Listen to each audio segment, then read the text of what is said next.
Hello everyone, आज के इस सेशन में हम कंटिन्यू करने जा रहे हैं क्लास 10th बायोलॉजी के चैप्टर कंट्रोल एंड कोऑर्डिनेशन का एक अमेजिंग टॉपिक। और वो अमेजिंग टॉपिक है प्लांट मूवमेंट्स। प्रीवियस लेक्चर में हमने ये टॉपिक पढ़ना स्टार्ट कर दिया था और मैंने आपको बताया था कि बेटा जो हमारे प्लांट्स होते हैं ना, उनके सर्टेन बॉडी पार्ट्स में हमें कुछ मूवमेंट्स नज़र आते हैं। वो मूवमेंट्स क्यों होते हैं? किसी न किसी एक्सटर्नल स्टिमुलस के रिस्पॉन्स में। कहने का मतलब ये है कि पिछले लेक्चर में मैंने आपको ये समझाया था कि हमारे प्लांट्स में भी होती है कोऑर्डिनेशन की प्रोसेस। देखो, होता ये है कि अब तक इस चैप्टर में हमने एनिमल्स के बारे में पढ़ा होता है, हमने ह्यूमन बींग्स की बात करी होती है, तो कहीं ना कहीं हमारे दिमाग में ये फिक्स हो जाता है कि यार जो ह्यूमन बींग्स होते हैं, जो एनिमल्स होते हैं ना, सिर्फ उन्हीं में होती है कंट्रोल एंड कोऑर्डिनेशन की प्रोसेस। हाँ, ये ठीक है कि ह्यूमन बींग्स में, एनिमल्स में होती है कंट्रोल एंड कोऑर्डिनेशन की प्रोसेस, लेकिन इसका मतलब ये नहीं है कि हम अपने प्लांट्स को कर देंगे अंडर एस्टिमेट, क्योंकि बेटा प्लांट बॉडी में भी होती है कोऑर्डिनेशन की प्रोसेस। मैं ये मानती हूँ कि प्लांट बॉडी में हमारे जैसे नर्वस सिस्टम नहीं होता है, मसल्स नहीं होते हैं, सेंसरी ऑर्गन्स नहीं होते हैं, पर एक चीज़ कॉमन होती है एनिमल्स एंड प्लांट्स के बीच में। क्या? Presence of hormones.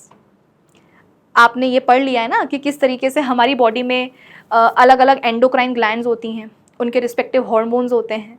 वो हॉर्मोन्स अपने रिस्पेक्टिव टारगेट साइट पर पहुंच करके अपना एक्शन परफॉर्म करते हैं, राइट? ठीक उसी तरीके से बेटा एक प्लांट बॉडी में भी उसके हॉर्मोन्स सिंथेसाइज होते हैं, हॉर्मोन्स सेक्रीट होते हैं, और वो भी अपने टारगेट साइट पर पहुंच करके अपना मैजिक दिखाते हैं, अपना एक्शन परफॉर्म करते हैं। तो कहने का मतलब ये है कि जिस तरीके से एक एनिमल की बॉडी में उसके हॉर्मोन्स होते हैं, ठीक वैसे ही एक प्लांट बॉडी में भी बेटा उसके होते हैं हॉर्मोन्स। और प्लांट बॉडी के जो हॉर्मोन्स होते हैं उनको अपन एक स्पेसिफिक टर्म भी देते हैं। वो टर्म क्या होता है? वो वर्ड क्या होता है? फाइटो हॉर्मोन्स, है ना? तो प्लांट के हॉर्मोन्स को अपन क्या बोलते हैं बेटा? फाइटो हॉर्मोन्स बोलते हैं। और जैसा कि मैंने आपको बताया कि एक प्लांट बॉडी में भी होती है कोऑर्डिनेशन की प्रोसेस। तो बिना नर्वस सिस्टम के, बिना मसल्स के, बिना सेंसरी ऑर्गन्स के एक प्लांट बॉडी में कोऑर्डिनेशन की प्रोसेस कैसे हो सकती है? So with the help of phyto hormones. अरे हॉर्मोन्स तो है ना, भले कुछ और हो चाहे ना हो, हॉर्मोन्स तो है ना एक प्लांट बॉडी में। बस तो फिर उन हॉर्मोन्स की ही मदद से बेटा कोऑर्डिनेशन की प्रोसेस हो जाएगी एक प्लांट बॉडी में। क्लियर हुआ? चल, अब ये बोल देना कि भाई प्लांट बॉडी में हो जाती है कोऑर्डिनेशन की process with the help of phyto hormones, है ना? ये स्टेटमेंट हम दे देते हैं, पर कहीं ना कहीं इसका मतलब कोई समझाता नहीं है। जैसे कि पिछले लेक्चर में आप ही का एक सवाल आया था कि मैम हमने तो एज सच कभी भी किसी प्लांट बॉडी में कोऑर्डिनेशन की प्रोसेस को होते हुए देखा ही नहीं है। भाई अगर देखा होता तो मान लेते हैं, हमने तो आज तक जिंदगी में कभी भी एक प्लांट बॉडी में कोऑर्डिनेशन की प्रोसेस को होते हुए नहीं देखा है। अब देखा ही नहीं तो माने क्या? क्या मतलब हुआ? तो बेटा प्लांट बॉडी में कोऑर्डिनेशन की प्रोसेस होती है, इस स्टेटमेंट का मतलब बहुत ही सिंपल सा है। और मतलब ये है कि जो एक प्लांट बॉडी होती है ना, उसके जो सर्टेन पार्ट्स होते हैं वो वेरियस एक्सटर्नल स्टिमुलाई के लिए रिस्पॉन्सेज शो करते हैं। मैं रिपीट कर रही हूं बेटा, मैंने क्या बोला? प्लांट बॉडी में कोऑर्डिनेशन की प्रोसेस होने का मतलब यह है कि एक प्लांट बॉडी के सर्टेन पार्ट्स जो होते हैं वो वेरियस एक्सटर्नल स्टिमुलाई के लिए रिस्पॉन्सेज शो करते हैं। रिस्पॉन्सेज कैसे शो करते हैं? तो मूवमेंट्स के थ्रू। घूम फिर के कहानी हमारी कहाँ आ चुकी है? मूवमेंट्स के ऊपर ही आ चुकी है। ये प्लांट मूवमेंट्स का जो बेटा टॉपिक है, ये आया कहाँ से? ये यहीं से तो आया है, ये कोऑर्डिनेशन की प्रोसेस से ही तो आया है। हम ये बार बार बोलते हैं कि यार प्लांट बॉडी में भी होती है कोऑर्डिनेशन की प्रक्रिया, पर कैसे? तो हमने बोला कि एक प्लांट बॉडी में जो उसके सर्टेन पार्ट्स होते हैं वो वेरियस एक्सटर्नल स्टिमुलाई के लिए, एक्सटर्नल स्टिमुलाई क्या हो सकते हैं? लाइट हो सकती है बेटा, पानी हो सकता है, कोई केमिकल हो सकता है, ठीक है, ग्रेविटी हो सकती है, टच स्टिमुलस भी हो सकता है। कहने का मतलब यह है कि एक प्लांट बॉडी के जो उसके सर्टेन पार्ट्स होते हैं वो वेरियस एक्सटर्नल स्टिमुलाई के लिए रिस्पॉन्सेज शो करते हैं। रिस्पॉन्सेज कैसे शो करेंगे? तो मूवमेंट्स के थ्रू, यानी कि प्लांट बॉडी के सर्टेन पार्ट्स में सर्टेन पार्ट्स में आपको नजर आएंगे मूवमेंट्स, और क्योंकि वो मूवमेंट्स कहां हो रहे हैं, प्लांट बॉडी के पार्ट्स में, है ना, एक प्लांट की जो बॉडी है उसी के तो पार्ट्स में बेटा क्या हो रहा है, मूवमेंट्स हो रहे हैं, तो इसीलिए उन मूवमेंट्स को अपन क्या बोल देते हैं, प्लांट मूवमेंट्स बोल देते हैं। आई बात समझ में? ये टॉपिक आया कहां से? फिर मैंने आपको ये भी समझाया था, पढ़ाया था कि बेटा जितने भी प्लांट मूवमेंट्स होते हैं ना, उनको हम ब्रॉडली डिवाइड कर देते हैं दो कैटेगरीज में। एक कैटेगरी होती है नास्टिक मूवमेंट्स की और दूसरी होती है ट्रॉपिक मूवमेंट्स की। तो पिछले लेक्चर में हमने क्या किया था, एक कैटेगरी को कवर कर भी लिया था, मतलब कि नास्टिक मूवमेंट्स क्या होते हैं ये मैं आपको समझा चुकी हूं। अब बारी आती है सेकेंड कैटेगरी को कवर करने की। इसका मतलब यह है कि आज के इस लेक्चर में हम बात करेंगे ट्रॉपिक मूवमेंट्स के ऊपर। समझे कि नहीं? तो बस यही है हमारे आज के इस सेशन का टारगेट तक पहुंचते पहुंचते थोड़ा सा टाइम लग गया। एनीवेज, अरे तुमको टारगेट तो समझ में आ गया है ना, तो अब एक काम करते हैं, अपने इसी टारगेट को अचीव करने के लिए आइए करते हैं सेशन की शुरुआत। So this is Vibhuti Khare, welcome to definite success Pathshala, एक ऐसा प्लेटफॉर्म जहां पर आपको प्रोवाइड करवाई जाती है एकदम क्वालिटी एजुकेशन, एक ऐसा प्लेटफॉर्म जहां पर एक चीज़ डेफिनेट है और वो है आप सभी की सक्सेस। तो फिर इसी अच्छी बात से हम शुरू कर लेते हैं आज का हमारा ये लेक्चर। और इस लेक्चर में हमें स्पेसिफिकली करना क्या है, प्लांट मूवमेंट्स का जो टॉपिक है उसको कंटिन्यू करके ख़त्म कर देना है। ख़त्म कैसे करेंगे, जब अपन ट्रॉपिक मूवमेंट्स पढ़ लेंगे तो अपने आप टॉपिक ख़त्म हो जाएगा। ठीक है, चलो आ जाओ फिर फटाफट से अपन अपने आज के सेशन की कहानी को शुरू करते हैं। अच्छा हाँ, एक बात और, इससे पहले कि मैं आपको ट्रॉपिक मूवमेंट्स पढ़ाना शुरू करूं, बेटा पिछले लेक्चर में जो तुमको मैंने नास्टिक मूवमेंट्स पढ़ा दिए हैं उनका मैं एक क्विक रिकैप आपको दे देती हूं, ताकि आप नास्टिक मूवमेंट्स और ट्रॉपिक मूवमेंट्स के बीच में एक लिंक बना पाओ, एक लिंक बिठा पाओ। ठीक है, आ जाओ। तो मैंने क्या बोला, प्लांट मूवमेंट्स दो तरह के होते हैं, एक होते हैं नास्टिक मूवमेंट्स और एक होते हैं ट्रॉपिक मूवमेंट्स। ठीक है, ये आज अपन पढ़ेंगे, ये पढ़ चुके हैं, तो इसका क्विक रिकैप मैं आपको दे देती हूं। बेटा नास्टिक मूवमेंट्स के बारे में मैंने आपको बताया था कि ये ग्रोथ इंडिपेंडेंट मूवमेंट्स होते हैं, ये ग्रोथ इंडिपेंडेंट मूवमेंट्स होते हैं। कहने का मतलब क्या है कि अगर किसी प्लांट बॉडी के किसी पार्ट में, मान लो कि कोई प्लांट है, उसकी बॉडी के एक सर्टेन पार्ट में मैं बोल रही हूं कि देखो बेटा क्या हो रहा है, नास्टिक मूवमेंट हो रहा है। इसका मतलब क्या कि उस पार्ट में नास्टिक मूवमेंट तो हो रहा होगा, लेकिन मूवमेंट के दौरान उस पार्ट की ग्रोथ नहीं हो रही होगी। ग्रोथ इंडिपेंडेंट मूवमेंट का बेटा मतलब क्या होता है, यही तो होता है कि प्लांट बॉडी के किसी पार्ट में मान लिया कि मूवमेंट हो रहा है, लेकिन यदि उस मूवमेंट के दौरान उस पार्ट की कोई ग्रोथ ना हो, तो इसका मतलब क्या है कि वहां पर उस पार्ट में जो मूवमेंट हुआ है, लेकिन कौन सा वाला हुआ है, ग्रोथ इंडिपेंडेंट मूवमेंट हुआ है, बोले तो नास्टिक मूवमेंट हुआ है। इसका बेस्ट एग्जांपल होता है वो टच मी नॉट प्लांट जो होता है ना, जो उसकी पत्तियां होती हैं, उसको टच करने पर जो बढ़िया तरीके से लीफलेट्स ऐसे फोल्ड हो जाती हैं, फोल्ड होने के बाद थोड़ा सा ऐसे झुक भी जाती हैं, ड्रूप कर जाती हैं ना, वो बेटा इस चीज का एक बेस्ट एग्जाम्पल है। आई होप तुमने पिछला लेक्चर लगा लिया होगा, क्योंकि वहां पर मैंने सब चीजें तुमको एकदम डिटेल में समझाई थी। अभी मैं आपको एक क्विक रिकैप दे रही हूं। ठीक है, ये देखो, ये है टच मी नॉट प्लांट, मतलब वो जो छुई मुई का पौधा होता है ना, उसको शायद हिंदी में लाजवंती भी बोलते हैं, जो भी है। हाँ, तो टच मी नॉट प्लांट जो होता है बेटा, उसकी जो पत्तियां होती हैं वो कुछ ऐसी होती हैं। टू बी मोर स्पेसिफिक, ये लीफलेट्स होती हैं। ठीक है, ये लीफलेट्स कुछ इस तरीके से होती हैं। ठीक है, अब होता क्या है, तुम इन पत्तियों को जाकर के ऐसे यहां पर टच कर देते हो। ठीक है, तुम गए अपनी उंगली लेकर के और तुमने क्या करा है, पत्तियों को, लीफलेट्स को यहां पर ऐसे टच कर दिया। तो तुम्हारे टच करने पर पता है क्या होगा बेटा, ये शर्मा जाएंगी, शर्मा करके ऐसे फोल्ड हो जाएंगी, और फोल्ड होने के बाद थोड़ा सा ऐसे झुक भी जाएंगी नीचे की तरफ, बहुत ज्यादा नीचे नहीं झुकती हैं, बट हाँ नीचे झुक जाती हैं, मतलब कि फोल्ड हो जाएंगी और फिर ऐसे ड्रूप कर जाएंगी। तो बेटा ये मूवमेंट हुआ कि नहीं हुआ? भाई नॉर्मली जो टच मी नॉट प्लांट की जो लीफलेट्स थी वो तो ऐसी थी, खुली हुई थी बढ़िया तरीके से, लेकिन जैसे ही सामने से क्या आया, टच स्टिमुलस आया। बेटा टच भी तो क्या है, एक तरह का स्टिमुलस ही है ना। तो जैसे ही तुम अपनी उंगली लेकर के गए और तुमने टच करा, मतलब कि टच स्टिमुलस आ गया, तो उस टच स्टिमुलस के रिस्पॉन्स में तुम्हें यहाँ पर इसकी पत्तियों में मूवमेंट नजर आया। क्या मूवमेंट? कि पत्तियां ऐसे फोल्ड होकर के ड्रूप कर गई, झुक गई नीचे, बंद हो गई और ऐसे नीचे झुक गई।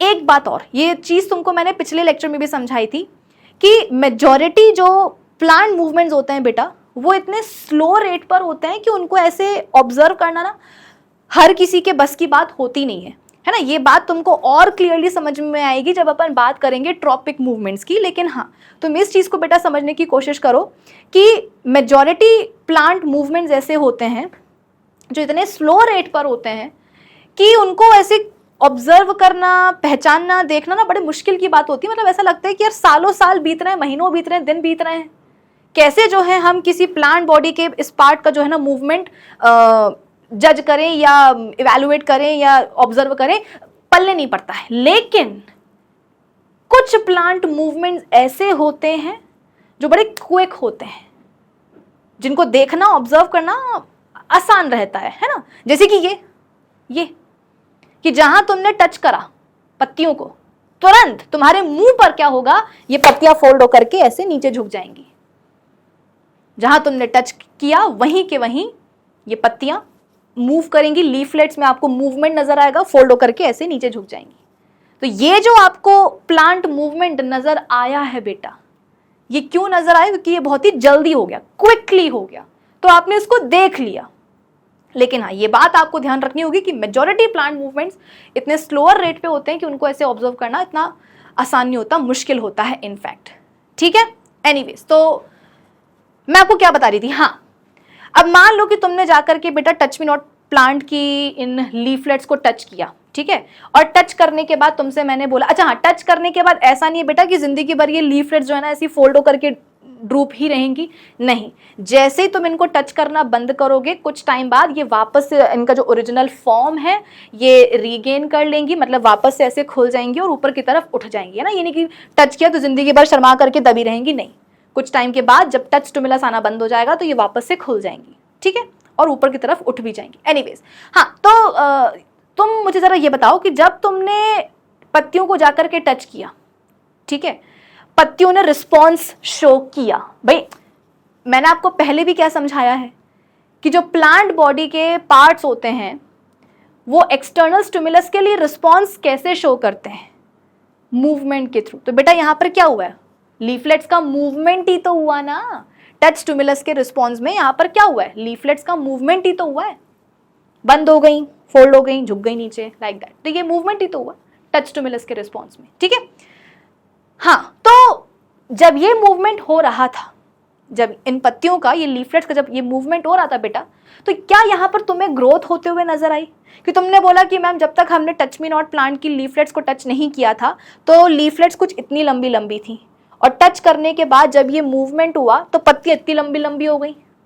मतलब ये अच्छा तरीका है टच मी नॉट प्लांट की पत्तियों की ग्रोथ करवाने का, कि अगर अपने आप ग्रोथ ना हो रही हो, नेचुरल ग्रोथ, तो जा करके उनको टच कर दो।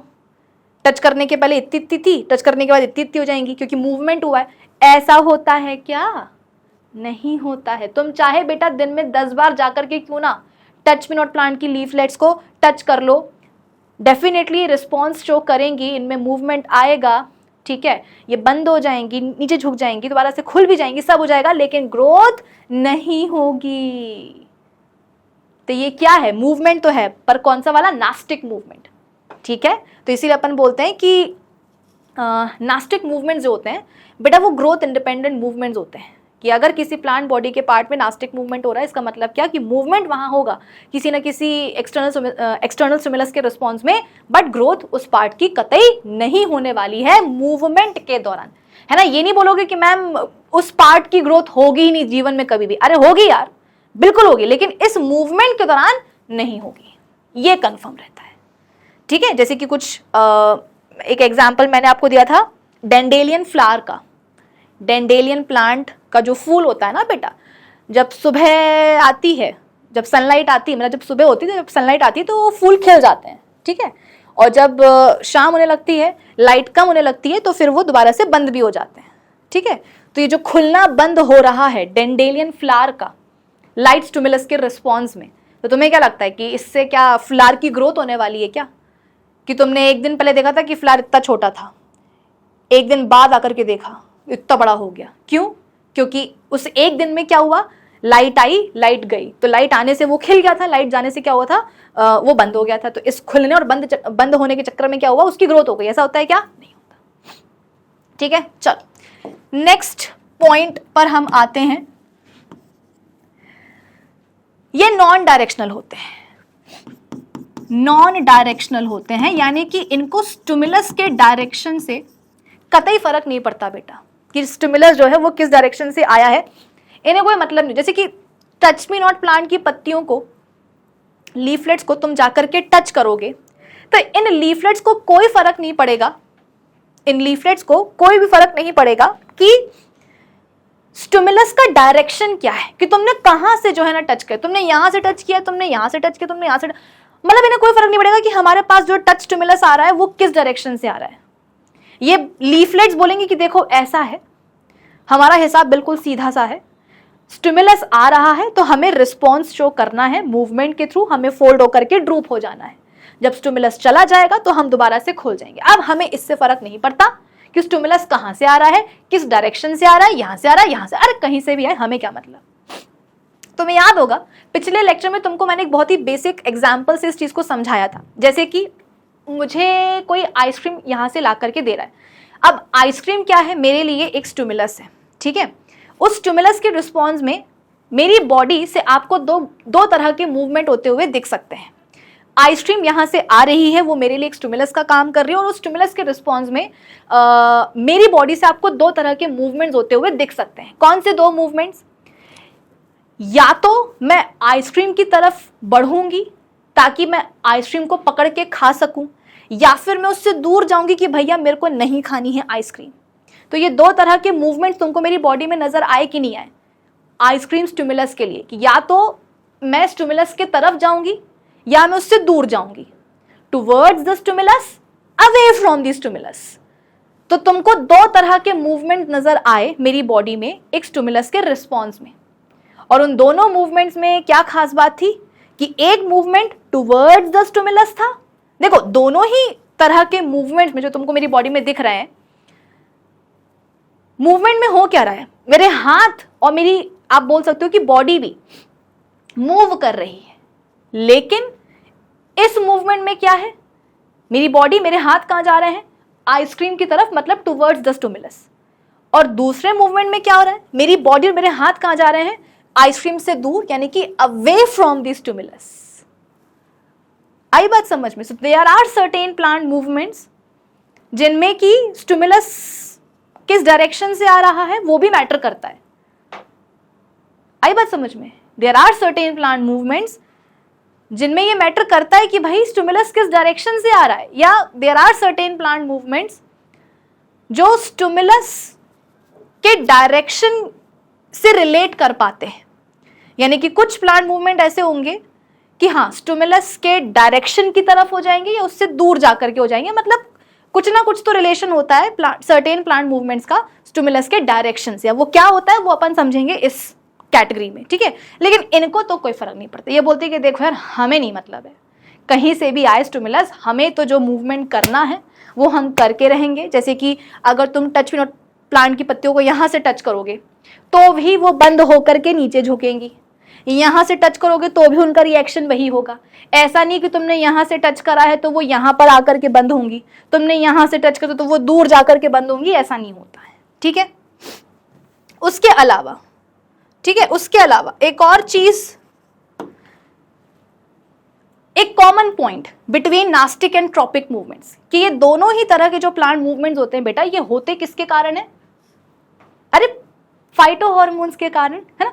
इन दोनों ही मूवमेंट्स को बेटा प्लांट बॉडी में कंट्रोल या रेगुलेट कौन करते हैं, तो प्लांट हॉर्मोन्स, ठीक है। तो ये चीज तो मैं दोनों में ही लिखूंगी कि रेगुलेटेड बाय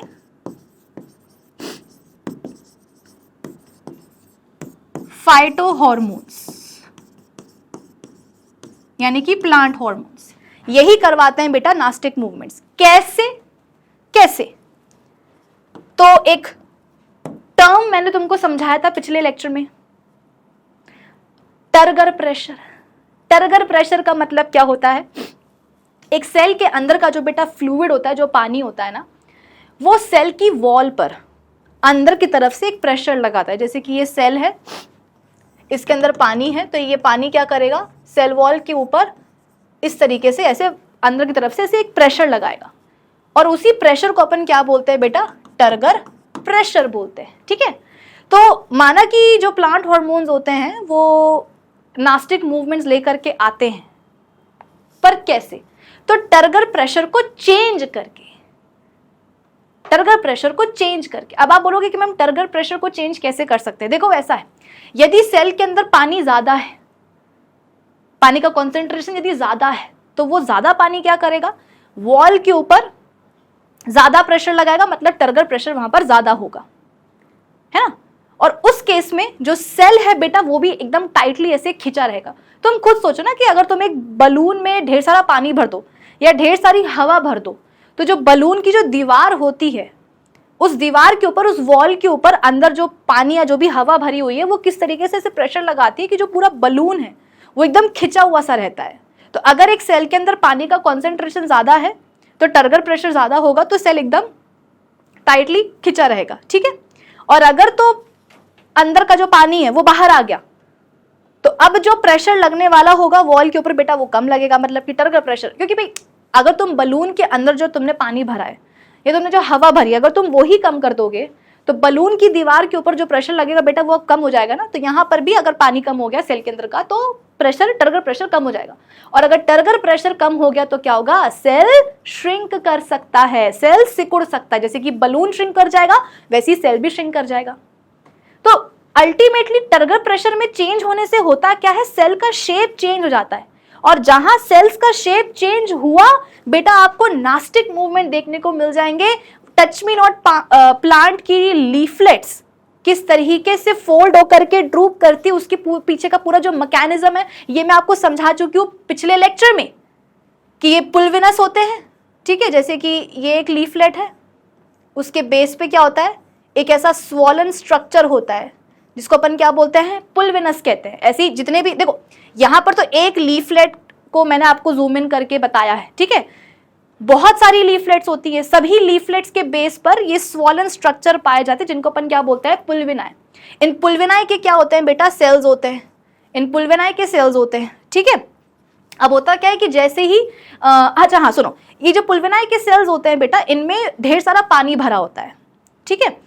और पानी भरा होता है तो टर्गर प्रेशर क्या होगा बेटा, यहाँ के सेल्स के पास ज्यादा होगा। और अगर सेल्स के पास टर्गर प्रेशर कम, सॉरी पुल्विनाई के जो सेल्स होते हैं उनमें भरा होता है पानी अच्छा खासा, और उस पानी के कारण टर्गर प्रेशर यहाँ पर सेल्स के पास ज्यादा होता है। और अगर सेल्स के पास टर्गर प्रेशर ज्यादा हुआ इसका मतलब क्या, सेल्स बढ़िया तरीके से ऐसे टाइटली खिंचे रहेंगे, फूले हुए रहेंगे, स्वॉलन रहेंगे, ठीक है। और आप खुद दिमाग लगाओ कि ये जो पुल्विनस है जिन सेल्स से बना हुआ है वो सेल्स ही क्या है, मस्त तरीके से फूले हुए हैं, तो पुल्विनस जो है बेटा वो भी तो फूले रहेंगे ना। और अगर ये पुल्विनाई फूले रहते हैं तो इनके ऊपर जो लीफलेट्स लगे होते हैं वो भी बेटा कैसे होते हैं, मस्त ऐसे खिले हुए से रहते हैं। अब होता क्या है कि जैसी टच स्टिमुलस आता है एक हार्मोन निकलता है, और वो हार्मोन क्या करता है, इन पुल्विनाई के सेल्स के अंदर का जो पानी है वो बाहर निकलवा देता है कि चलो बाहर निकलो। अब अगर बेटा पुल्विनाई के सेल्स के अंदर का जो पानी है वो बाहर आ गया तो क्या होगा, सेल्स के अंदर पानी कम हो जाएगा, मतलब कि टर्गर प्रेशर कम हो जाएगा। और अगर टर्गर प्रेशर कम हो गया तो सेल्स श्रिंक हो जाएंगे। जिन सेल्स के ये पुल्विनाई बने होते हैं बेटा वही सेल श्रिंक कर गए तो पुल्विनाई भी तो लूज पड़ जाएंगे ना। और जहां वो लूज पड़े, पहले तो पुल्विनाई फर्म थे, खिंचे हुए थे, तो लीफलेट्स भी खिली हुई थी। जैसे ही सेल्स के अंदर का पानी बाहर निकला, टर्गर प्रेशर कम हुआ, सेल्स श्रिंक हुए, पुल्विनाई लूज हो गए, और जहां पुल्विनाई लूज हुए लीफलेट्स भी सिकुड़ करके पास पास आ जाएंगी, फोल्ड हो जाएंगी और ड्रूप कर जाएंगी। ठीक है, तो फाइटो हॉर्मोन्स रेगुलेट करते हैं नास्टिक मूवमेंट्स को, पर कैसे? So by changing the turgor pressure of the cells, या आप ऐसा भी लिख सकते हो, by changing the shape of cells, cells का शेप चेंज करके। कैसे? तो टर्गर प्रेशर में चेंज हो जाता है, ठीक है। कैसे? Change in turgor pressure, change in turgor pressure. ये की पॉइंट्स है बेटा जो आपको याद रखने हैं नास्टिक मूवमेंट्स के बारे में। और भी कई सारे मैंने आपको पॉइंट्स बताए थे, बट ये तो आपको याद रखने ही होंगे, ऑप्शन नहीं है तुम्हारे पास, ठीक है। तो ग्रोथ इंडिपेंडेंट होते हैं, नॉन डायरेक्शनल होते हैं, फाइटो हॉर्मोन्स इनको रेगुलेट करते हैं। कैसे? By changing the shape of the cells. वो कैसे होता है? By changing the turgor pressure, ठीक है। चल, ये हो गई बेटा कहानी किसकी? तुम्हारे नास्टिक मूवमेंट्स की। रिवाइज भी करवा दिया, डिटेल एक्सप्लेनेशन तुमको पिछले लेक्चर में मिल जाएगा। अब हम आ जाते हैं बेटा अपने आज के टॉपिक के ऊपर, and that is tropic movements, ठीक है। पहला जो पॉइंट जो इन्हें नास्टिक मूवमेंट से अलग बनाता है वो ये है बेटा कि ये होते हैं ग्रोथ डिपेंडेंट। ये होते हैं ग्रोथ डिपेंडेंट मूवमेंट्स। इसका मतलब ये है कि अगर किसी प्लांट बॉडी के किसी पार्ट में तुमसे मैंने बोल दिया कि देखो बेटा क्या हो रहा है, ट्रॉपिक मूवमेंट हो रहा है, इसका मतलब क्या कि मूवमेंट के दौरान उस पार्ट की ग्रोथ भी हो रही होगी। यहां पर तो हम बोलते कि कोई ग्रोथ वोथ नहीं होती है, यहां पर बकायदा ग्रोथ बेटा इन्वॉल्व होती है। प्लांट बॉडी की किसी भी पार्ट में यदि ट्रॉपिक मूवमेंट हो रहा है, इसका मतलब क्या कि मूवमेंट के दौरान उस पार्ट की ग्रोथ 100% हो रही होगी, ठीक है। अभी आपको सारे एग्जांपल्स मैं दूंगी, समझ में आ जाएगा। उसके अलावा ये डायरेक्शनल होते हैं बेटा, ये डायरेक्शनल होते हैं, मतलब कि इन्हें फर्क पड़ता है, ठीक है। ट्रॉपिक मूवमेंट्स को फर्क पड़ता है कि स्टिमुलस जो आ रहा है वो किस डायरेक्शन से आ रहा है। चलो एक काम करते हैं, एक एग्जाम्पल से मैं आपको समझाने की कोशिश करती हूँ, आपको जल्दी समझ में आएगा, ठीक है। चलो मान लो कि मेरे पास एक पौधा है। मान लो कि मैं एक नर्सरी गई थी बेटा, प्लांट नर्सरी, ठीक है। तुम ये मत सोचना कि मैम आप स्कूल वाली नर्सरी चली गई हो, है ना, तो आपको ट्रॉपिक मूवमेंट्स कहाँ से देखने को मिलेंगे। नहीं बेटा, मैं जो फूल पौधों वाली जो नर्सरी होती है ना, मैं वहाँ गई हूँ, ठीक है। और मैं वहाँ से लेकर के आई एक छोटू सा पौधा, मुझे एक छोटा सा प्लांट बहुत ही क्यूट सा लगा था, तो मैं उसको ले आई घर पे, ठीक है। अब मैं घर पे ले तो आई हूँ, लेकिन ज़्यादा केयर मैंने उसकी मतलब करी नहीं, मतलब मुझे अच्छा लगा तो उसको मैं ले आई, ठीक है। अब वो पौधा क्या कर रहा है, किस हाल में है, मुझे मतलब नहीं है। और करीब करीब इस बात को हो गया 1 महीना, ठीक है। 1 महीने बाद मुझे अचानक से याद आई कि अरे यार, मैं तो नर्सरी से एक पौधा लेकर के आई थी। मैंने अपनी मम्मी को बोला, मम्मी वो मैं पौधा लेकर के आई थी ना, उसका क्या हुआ? तो मम्मी ने बोला कि तुम ले तो आए, लेकिन ध्यान तुमने रखा नहीं। ध्यान किसको रखना पड़ता है बेटा? मम्मी को ही रखना पड़ता है, ठीक है। तो मम्मी ने बोला कि तुमने ध्यान नहीं रखा, लेकिन हमने रखा है ध्यान, जा करके देख लो, वहां रखा हुआ है। अब जब मैं उस पौधे को देखने गई तो टू माय सरप्राइज मैंने देखा कि वो पौधा इतना बड़ा हो गया। मैंने बोला कि यार, जब मैं इस पौधे को लेकर के आई थी, ठीक है, तो इसका जो स्टेम है वो कुछ इतना लंबा था, वो कुछ इतना लंबा था। 1 महीने बाद मैं इसको देख रही हूं तो इसका जो स्टेम है वो तो इतना लंबा हो गया, इतना लंबा हो गया। काम मुझे उसको थोड़ा और लंबा बनाती हूँ, मजा आएगी तुमको।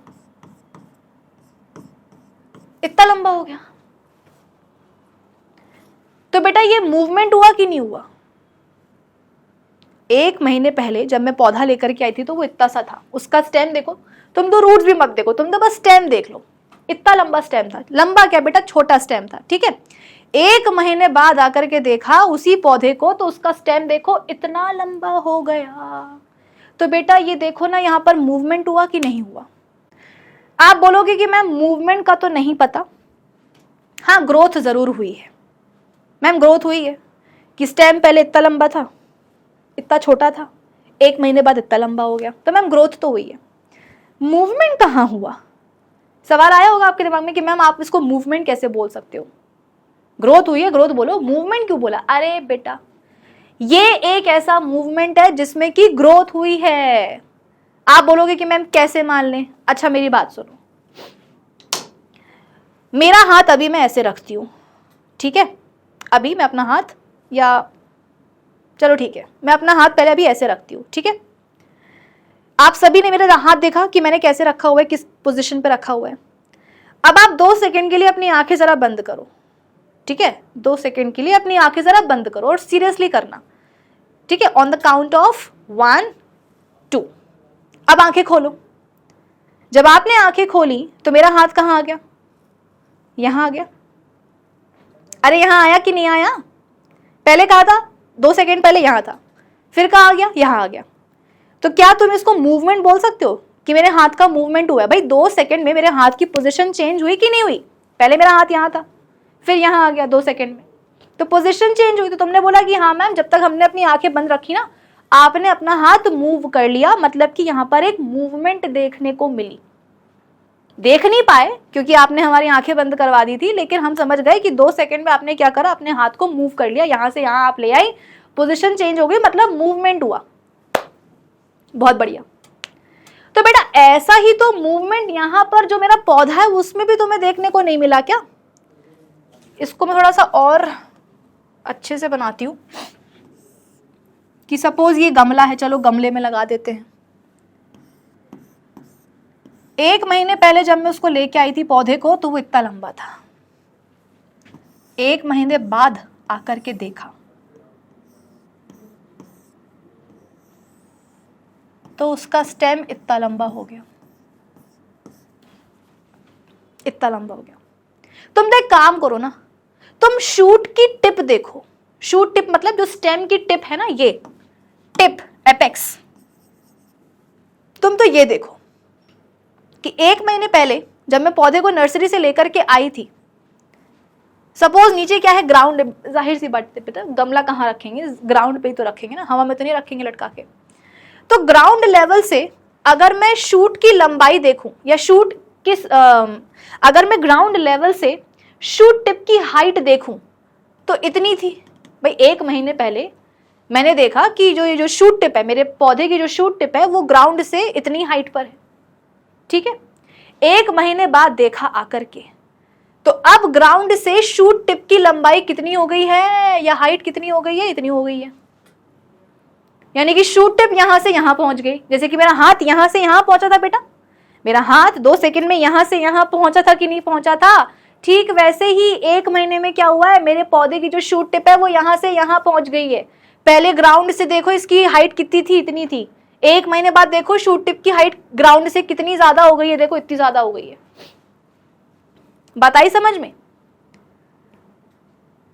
तो आपने बोला कि मैम सही बात है, मूवमेंट तो हुआ है बेटा। अरे इसी को तो बोलते हैं ना मूवमेंट, मतलब क्या, पोजीशन चेंज। तो हो तो रही है पोजीशन चेंज। ग्राउंड से अगर तुम कंपेयर करोगे तो इस हाइट पर थी पहले शूट टिप 1 महीने पहले, 1 महीने बाद क्या हुआ, ये देखो ग्राउंड लेवल से इतने हाइट पर आ गई है शूट टिप। तो पोजीशन तो चेंज हुई, मतलब कि मूवमेंट हुआ कि नहीं हुआ बेटा? मूवमेंट हुआ है। और इस मूवमेंट के दौरान क्या हुआ, ग्रोथ हो गई। या आप उल्टा भी बोल सकते हो कि मैम 1 महीने में ना जो प्लांट का स्टेम है वो लंबा हो गया, उसकी हाइट बढ़ गई। हाइट बढ़ गई बोले तो ग्रोथ हो गई, और उसी ग्रोथ के कारण क्या हुआ, मूवमेंट नजर आ गया। मूवमेंट का बेटा मतलब ये क्या है, जब पोजीशन चेंज हो जाए। तो 1 महीने में बेटा शूट टिप की पोजीशन चेंज हुई कि नहीं हुई? बिल्कुल हुई। कैसे हुई, क्यों हुई? तो आपने बोला कि मैम 1 महीने में ना स्टेम की जो लंबाई है वो बढ़ गई है, उसकी ग्रोथ हो गई है। और ग्रोथ हो गई तो उस चक्कर में आपको ये मूवमेंट नजर आ गया। अब समझ में आया इसका मतलब क्या हुआ? यहां पर जो तुमको एग्जाम्पल दिया ना बेटा मूवमेंट का, ये एक्चुअली क्या है, ये ट्रॉपिक मूवमेंट है। इसी को अपन ट्रॉपिक मूवमेंट बोलते हैं, यानी कि ये ग्रोथ डिपेंडेंट मूवमेंट होता है। मैं बोल रही हूँ कि बेटा ये देखो, ये जो स्टेम है ना, ये जो स्टेम है इसमें ट्रॉपिक मूवमेंट हुआ है, जो शूट टिप है इसमें ट्रॉपिक मूवमेंट हुआ है। तो इसका मतलब क्या है? इसका मतलब ये है कि पोजीशन चेंज हुई, स्टेम की या शूट टिप की पोजीशन चेंज हुई। भाई मूवमेंट का मतलब क्या है, पोजीशन चेंज हुई है।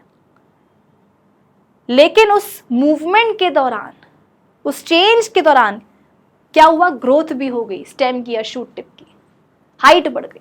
सो दैट इज ट्रॉपिक मूवमेंट। समझे कि नहीं समझे? ओके अभी भी कुछ बच्चों के दिमाग में एक सवाल चल रहा होगा कि मैम यकीन नहीं हो रहा कि ये मूवमेंट कहलाता है। ग्रोथ तो समझ में आ रही है पर मूवमेंट हो रहा है, ये मतलब दिल नहीं मान रहा है। बेटा याद करो पिछले लेक्चर में और अभी भी कम से कम 10-15 मिनट पहले तुमसे मैंने एक स्टेटमेंट बोला था कि मेजॉरिटी प्लांट मूवमेंट्स इतने स्लो रेट पर होते हैं, इतने स्लो रेट पर होते हैं कि उनको ऑब्जर्व करना बहुत मुश्किल होता है। स्टेम को या शूट टिप को ग्राउंड के लेवल से यहां तक पहुंचने में बेटा कितना समय लगा? हमने बोला कि हाँ शूट टिप यहां से यहां पहुंची है, मतलब मूवमेंट तो हुआ है। तो इस मूवमेंट में बेटा कितना समय लगा? 1 महीना। तो क्या कोई इंसान इतना खाली है, इतना मतलब वेला बैठा हुआ है कि वो 1 महीने तक 24/7 प्लांट की जो शूट टिप है उसको देखता ही रहेगा और कोई मतलब उसको काम नहीं होगा, ना सोएगा, ना खाएगा, ना पिएगा, ना कुछ करेगा, बस वो बैठ करके ऐसे देखता रहेगा? यार पॉसिबल नहीं है यार। क्यों? क्योंकि ये जो मूवमेंट है बेटा, ये जो ग्रोथ हो रही है वो इतने स्लो रेट पर हो रही है कि इसको ऐसे देखना मुश्किल है। समझे? तो इसीलिए मैंने कहा था कि मेजॉरिटी मूवमेंट्स ऐसे होते हैं, प्लांट मूवमेंट्स, जो इतने स्लो रेट पे होते हैं कि उनको ऐसे ऑब्जर्व करना मुश्किल है। ये वाला जो मूवमेंट है ये तो बहुत जल्दी हो जाता है, तो तुमको अपने सामने सामने दिख जाता है। ठीक है, चल अब ग्रोथ डिपेंडेंट का मतलब समझ में आ गया ना तुमको? अब हम बात करते हैं डायरेक्शनल होने की, कि डायरेक्शनल होने का क्या मतलब है। एक काम करते हैं बेटा, इस चीज को भी अभी मैं आगे और समझाती हूं। चलो समझो मेरी बात। डायरेक्शनल मूवमेंट होने का मतलब यह है कि स्टिमुलस किस डायरेक्शन में आ रहा है, स्टिमुलस किस डायरेक्शन से आ रहा है, उस पे डिपेंड करते हैं ट्रॉपिक मूवमेंट्स के डायरेक्शन। जैसे कि वो तुमको मैंने आइसक्रीम वाला एग्जाम्पल दिया था कि आइसक्रीम यहाँ है, उसके उस स्टिमुलस के रिस्पॉन्स में तुमको मेरी बॉडी से 2 तरह के मूवमेंट नजर आ सकते हैं।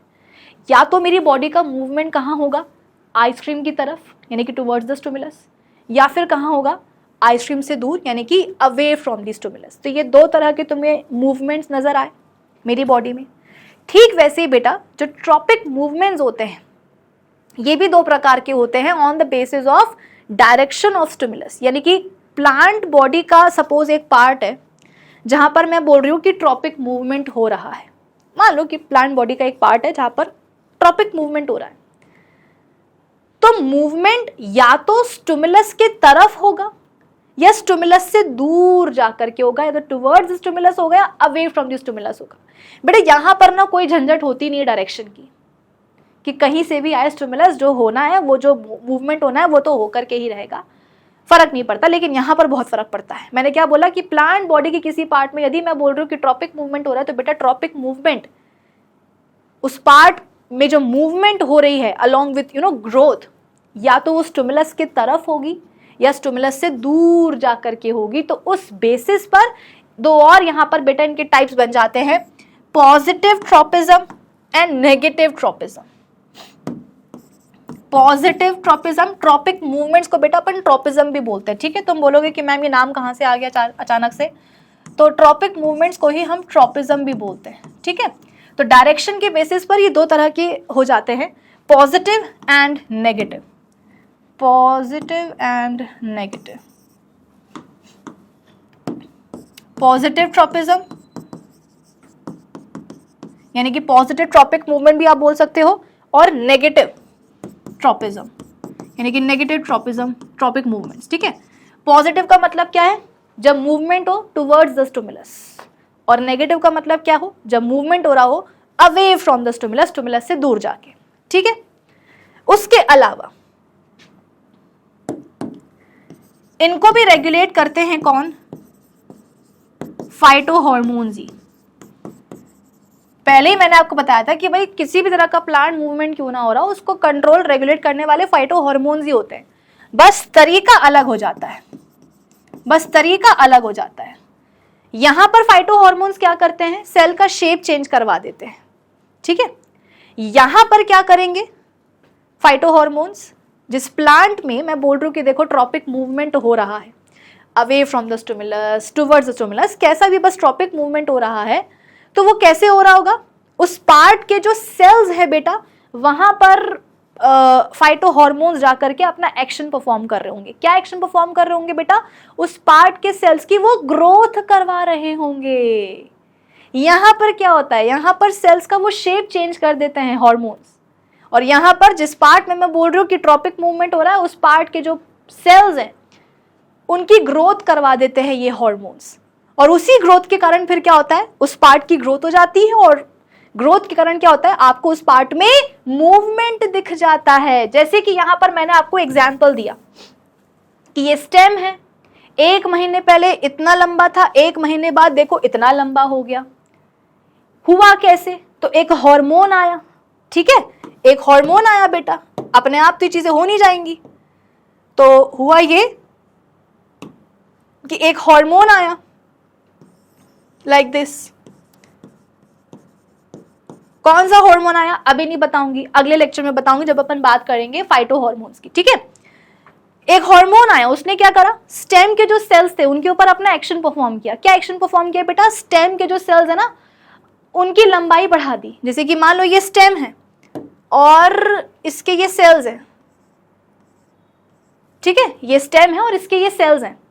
ये हार्मोन आया, इसने क्या करा, ये इसने आकर के स्टेम के जो सेल्स है बेटा उनकी लंबाई बढ़ा दी। पहले स्टेम के सेल्स इतने लंबे लंबे थे, अब देखो कितने लंबे लंबे हो गए। मतलब कि यहाँ पर क्या हुआ है, स्टेम के सेल्स का इलोंगेशन हो गया है। किसने करवाया, हार्मोन ने करवाया। तो क्योंकि स्टेम के सेल्स अब लंबे हो गए, इलोंगेट हो गए, तो इवेंचुअली हुआ क्या बेटा, स्टेम की भी तो देखो ना लंबाई बढ़ गई कि नहीं बढ़ गई। शूट टिप यहां से यहां पहुंच गई, मतलब कि उसकी पोजीशन चेंज हो गई, मतलब कि अलोंग विद ग्रोथ आपको यहां पर मूवमेंट भी नजर आया। समझे, तो ये हार्मोन ने आके क्या किया बेटा, इस हार्मोन ने आकर के सेल्स का इलोंगेशन करवा दिया, सेल्स का इलोंगेशन करवा दिया।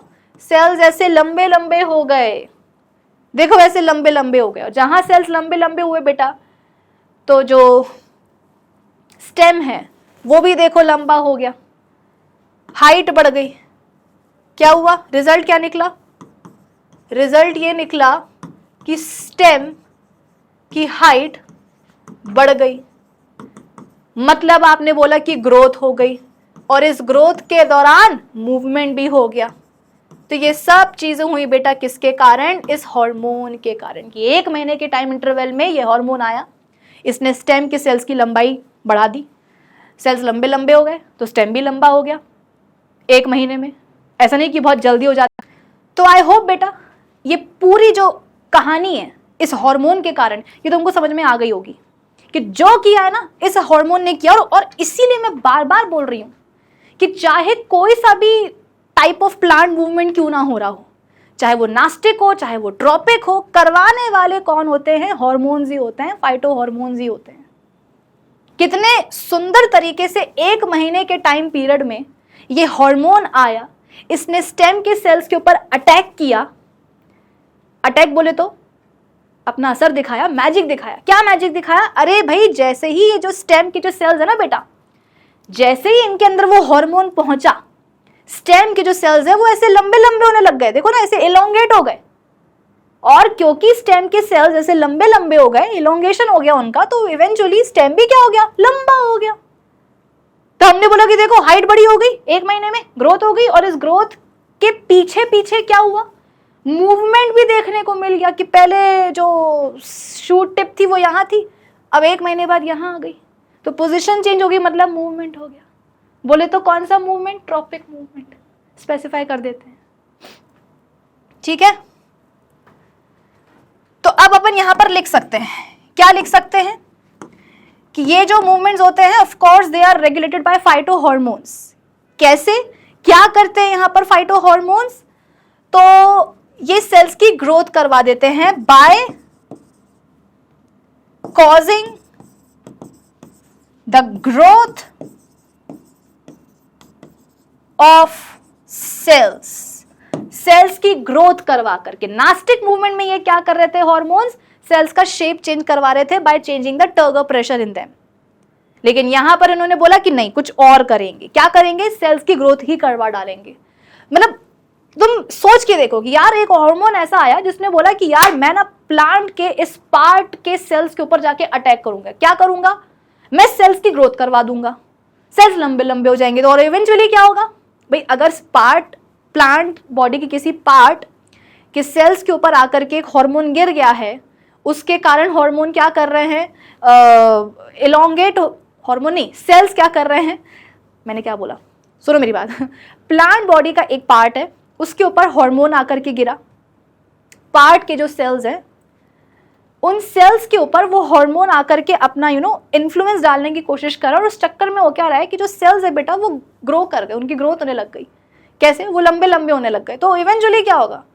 वो जो एंटायर पार्ट है प्लांट बॉडी का, उसकी भी तो ग्रोथ हो जाएगी कि नहीं हो जाएगी? फिर कितने ब्यूटिफुली नेचर जो है ना अपना क्या बोलते हैं रोल निभाती है कि कहने को दोनों ही तरह के मूवमेंट्स कौन कंट्रोल कर रहा है? फाइटो हार्मोन्स, लेकिन तरीका अलग अलग है। यहां पे कहो सेल्स का शेप चेंज हो जाएगा और यहां पर सेल्स की ही ग्रोथ करवा देंगे। तो जिस पार्ट प्लांट बॉडी के जिस पार्ट के सेल्स की ग्रोथ हो रही है, वो पार्ट की भी ग्रोथ हो जाएगी। और पार्ट की ग्रोथ होगी तो क्या होगा? मूवमेंट भी नजर आ जाएगा। खत्म। ठीक है, चलो ये बेसिक पॉइंट्स आपको समझ में आ गए हैं। अब एक काम करते हैं बेटा, नेक्स्ट टॉपिक पर आते हैं, that is type of tropic movement. जैसे कि अपन ने नास्टिक मूवमेंट्स के भी दो टाइप्स देखे थे, सेसमोनास्टिक एंड निक्टेनास्टिक। वैसे ही जो ट्रॉपिक मूवमेंट्स होते हैं उनके भी टाइप्स होते हैं। आ जाओ। So types of tropic movements. आप बोलोगे कि मैम किस बेसिस पर हमने जो है ना ये कैटेगराइजेशन किया है? तो बेटा on the basis of stimulus या स्टिमुलाई। कौन सा स्टिमुलस आ रहा है उसके बेसिस पर। अरे भाई जो भी मूवमेंट होते हैं प्लांट बॉडी के पार्ट में, वो स्टिमुलस के रिस्पॉन्स में ही तो होते हैं ना। तो कौन सा स्टिमुलस आ रहा है, उसके लिए कैसा मूवमेंट शो करना है, उसके हिसाब से टाइप्स ऑफ ट्रॉपिक मूवमेंट्स आ जाते हैं। आप बोलोगे कि मैम स्टिमुलाई होते क्या क्या है? बेटा स्टिमुलाई तो देखो, लाइट है, पानी है, ग्रेविटी है। ग्रेविटी भी एक स्टिमुलस का काम करती है। केमिकल है, ठीक है, और टच स्टिमुलस, उसे तो हम कभी भी नहीं भूल सकते। तो ये सारे बेटा एक्सटर्नल स्टिमुलाई होते हैं जिनके रिस्पॉन्स में ट्रॉपिक मूवमेंट्स जो है बेटा आपको प्लांट बॉडी में नजर आते हैं। आई रिपीट, ये सारे एक्सटर्नल स्टिमुलाई होते हैं बेटा जिनके रिस्पॉन्स में ही आपको एक प्लांट बॉडी में ट्रॉपिक मूवमेंट्स नजर आएंगे, अलग अलग प्रकार के। अब प्रकार देख लो बेटा। Phototropism, phototropism, geotropism, hydrotropism,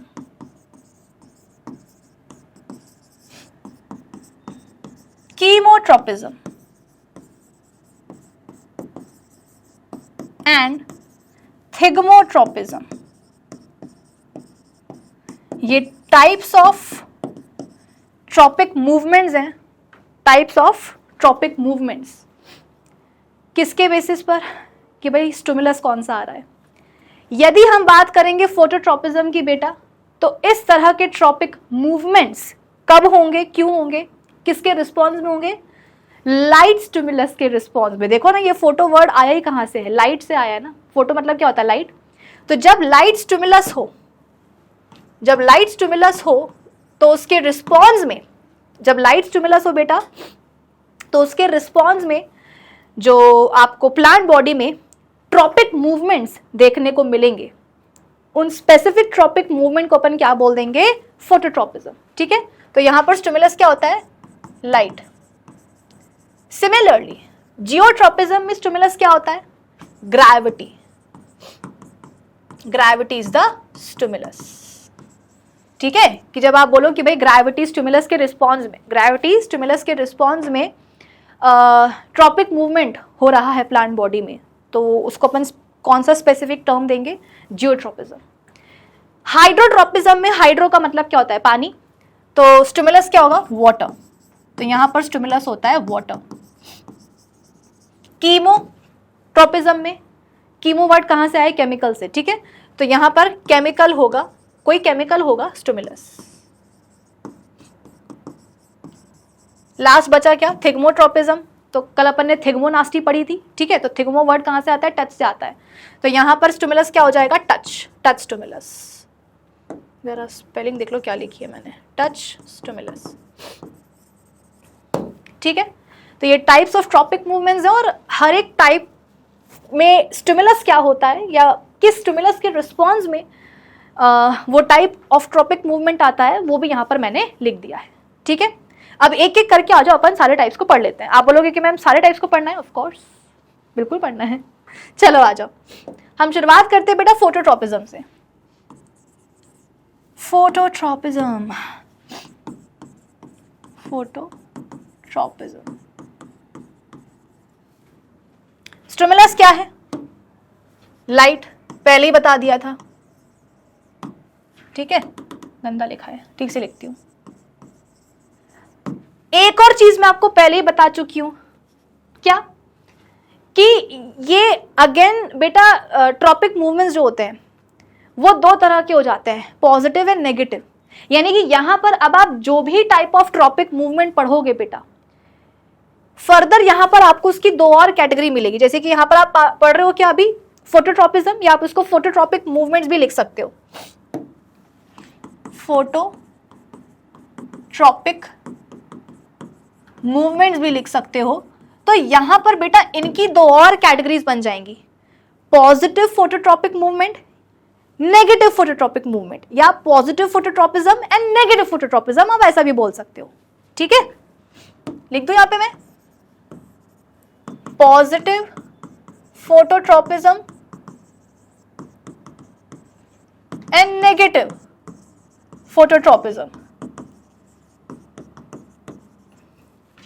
positive का मतलब क्या है कि प्लांट बॉडी के पार्ट में मूवमेंट हो रहा होगा टुवर्ड्स द लाइट स्टिमुलस। बेटा अब अपन यहां पर हर चीज देखो क्या करते जा रहे हैं, स्पेसिफाई करते जा रहे हैं। हम बात कर रहे हैं फोटोट्रॉपिज्म की, यानी कि फोटोट्रॉपिक मूवमेंट्स की, यानी कि उन ट्रॉपिक मूवमेंट्स की हम बात कर रहे हैं जो आपको प्लांट बॉडी में देखने को मिलेंगे बिकॉज ऑफ लाइट स्टिमुलस के रिस्पॉन्स में। तो पॉजिटिव फोटोट्रॉपिज्म या पॉजिटिव फोटोट्रॉपिक मूवमेंट का मतलब क्या है कि अगर मैं बोल रही हूँ कि यार देखो बेटा ये प्लांट है, इसकी बॉडी है और इसके पार्ट में क्या हो रहा है, ट्रॉपिक मूवमेंट हो रहा है, किसके रिस्पॉन्स में, लाइट स्टिमुलस के रिस्पॉन्स में, तो आप क्या बोलोगे उसका बोलोगे फोटोट्रॉपिज्म बोलोगे। और अगर मैंने ये भी बोल दिया कि देखो ये जो ट्रॉपिक मूवमेंट हो रहा है, फोटोट्रॉपिक मूवमेंट, वो कैसा हो रहा है, टुवर्ड्स द लाइट स्टिमुलस, कि ये जो प्लांट बॉडी का ये जो पार्ट है ये मूव तो कर रहा है, मूव कैसे कर रहा है, बता दिया मैंने, ग्रोथ हो रही है। अरे भाई ट्रॉपिक मूवमेंट में होता ही क्या है कि प्लांट पार्ट की ग्रोथ होती है, और ग्रोथ के दौरान आप बोल सकते हो कि मूवमेंट भी हमको देखने को मिल जाता है, ठीक है। तो अगर मैंने बोला कि देखो बेटा प्लांट बॉडी का ये जो पार्ट है इसमें हो रहा है ट्रॉपिक मूवमेंट, मतलब कि ग्रोथ हो रही है, और ग्रोथ के साथ साथ मूवमेंट हो रहा है, किसके रिस्पॉन्स में, लाइट स्टिमुलस के रिस्पॉन्स में, तो वो क्या बन जाएगा, फोटोट्रॉपिक मूवमेंट बन जाएगा, फोटोट्रॉपिज्म बन जाएगा। लेकिन अगर मैं बोलूं कि देखो बेटा ये जो पार्ट है इसकी ग्रोथ हो रही है टुवर्ड्स द लाइट स्टिमुलस, की लाइट स्टिमुलस के रिस्पॉन्स में तो हो रही है लेकिन उसी की तरफ हो रही है, कि जैसे कि लाइट जहां से आ रही है, देखो जैसे कि ये लाइट है, ठीक है, ये क्या है, सन है, सन से क्या आती है, लाइट आती है। मैं बोल रही हूँ कि देखो ये क्या है बेटा, प्लांट का स्टेम है, ये देखो ये प्लांट का स्टेम है, प्लांट का बेटा स्टेम है, तो जाहिर सी बात है उसकी ग्रोथ तो होगी। जैसे कि तुमको मैंने एग्जांपल दिया था कि 1 महीने पहले प्लांट का स्टेम इतना लंबा था, 1 महीने बाद इतना लंबा हो गया, तो ग्रोथ तो होगी।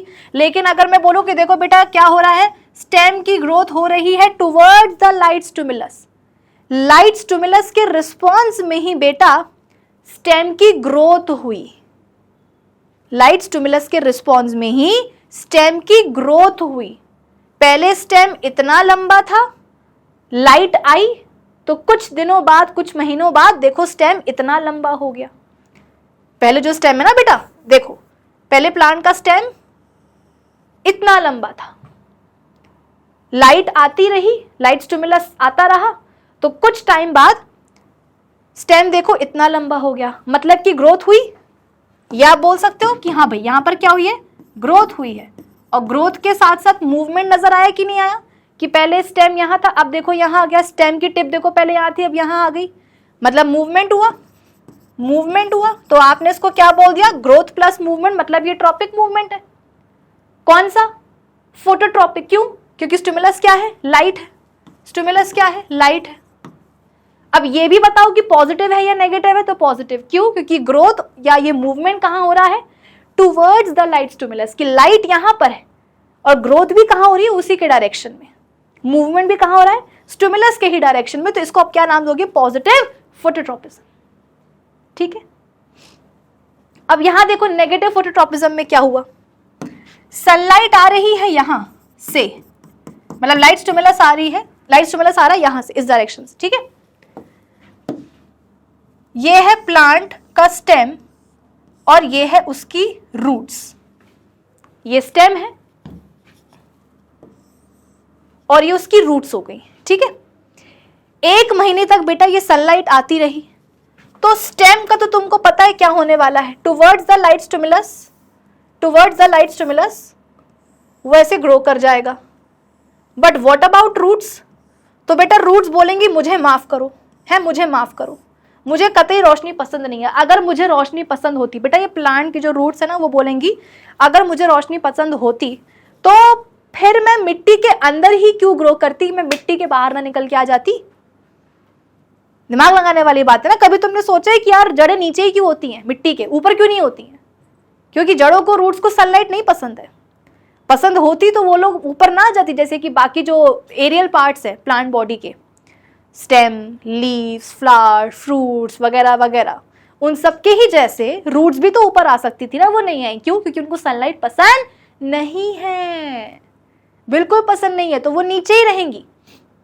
और ऐसा नहीं कि ग्रो नहीं करेंगी, बिल्कुल करेंगी बेटा। देखो ना, 1 महीने पहले रूट्स इतनी लंबी थी, 1 महीने बाद देखो रूट्स इतनी लंबी लंबी हो गई, तो ग्रोथ तो हुई है, ग्रोथ तो हुई है रूट्स में।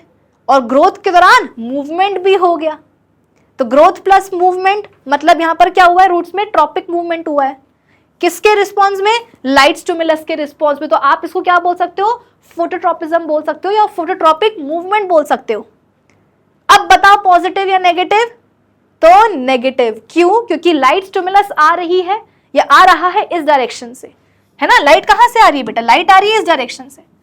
और रूट्स की ग्रोथ कहां हो रही है, रूट्स का मूवमेंट कहां हो रहा है, इस डायरेक्शन में, यानी कि लाइट से दूर जाकर के। ये तो वही वाली बात हो गई कि आइसक्रीम मेरे तरफ आ रही है और मैं आइसक्रीम से दूर भाग रही हूँ कि मुझे नहीं खानी। तो स्टिमुलस यहां से आ रहा है और मैं उससे दूर भाग रही हूँ, मतलब कि अवे फ्रॉम द स्टिमुलस। तो रूट्स की ग्रोथ तो हुई है 1 महीने में, ग्रोथ के दौरान मूवमेंट भी देखने को मिला, तो growth plus movement, tropic movement, tropism. Stimulus क्या है, लाइट स्टिमुलस, तो उसको अपन ने क्या बोल दिया, फोटोट्रॉपिज्म या फोटोट्रॉपिक मूवमेंट। नेगेटिव या पॉजिटिव, नेगेटिव। क्यों, क्योंकि सनलाइट जो स्टिमुलस है उससे दूर जाकर के ग्रोथ हो रही है, अवे फ्रॉम द स्टिमुलस बेटा ग्रोथ हो रही है या मूवमेंट हो रहा है रूट्स का। तो दैट इज नेगेटिव फोटोट्रॉपिज्म। आई बात समझ में? आप बोलोगे कि मैम आप एग्जाम्पल दे रहे हो क्या, हाँ एग्जाम्पल तो दे रही हूं, लेकिन ये ट्रू एग्जाम्पल्स है।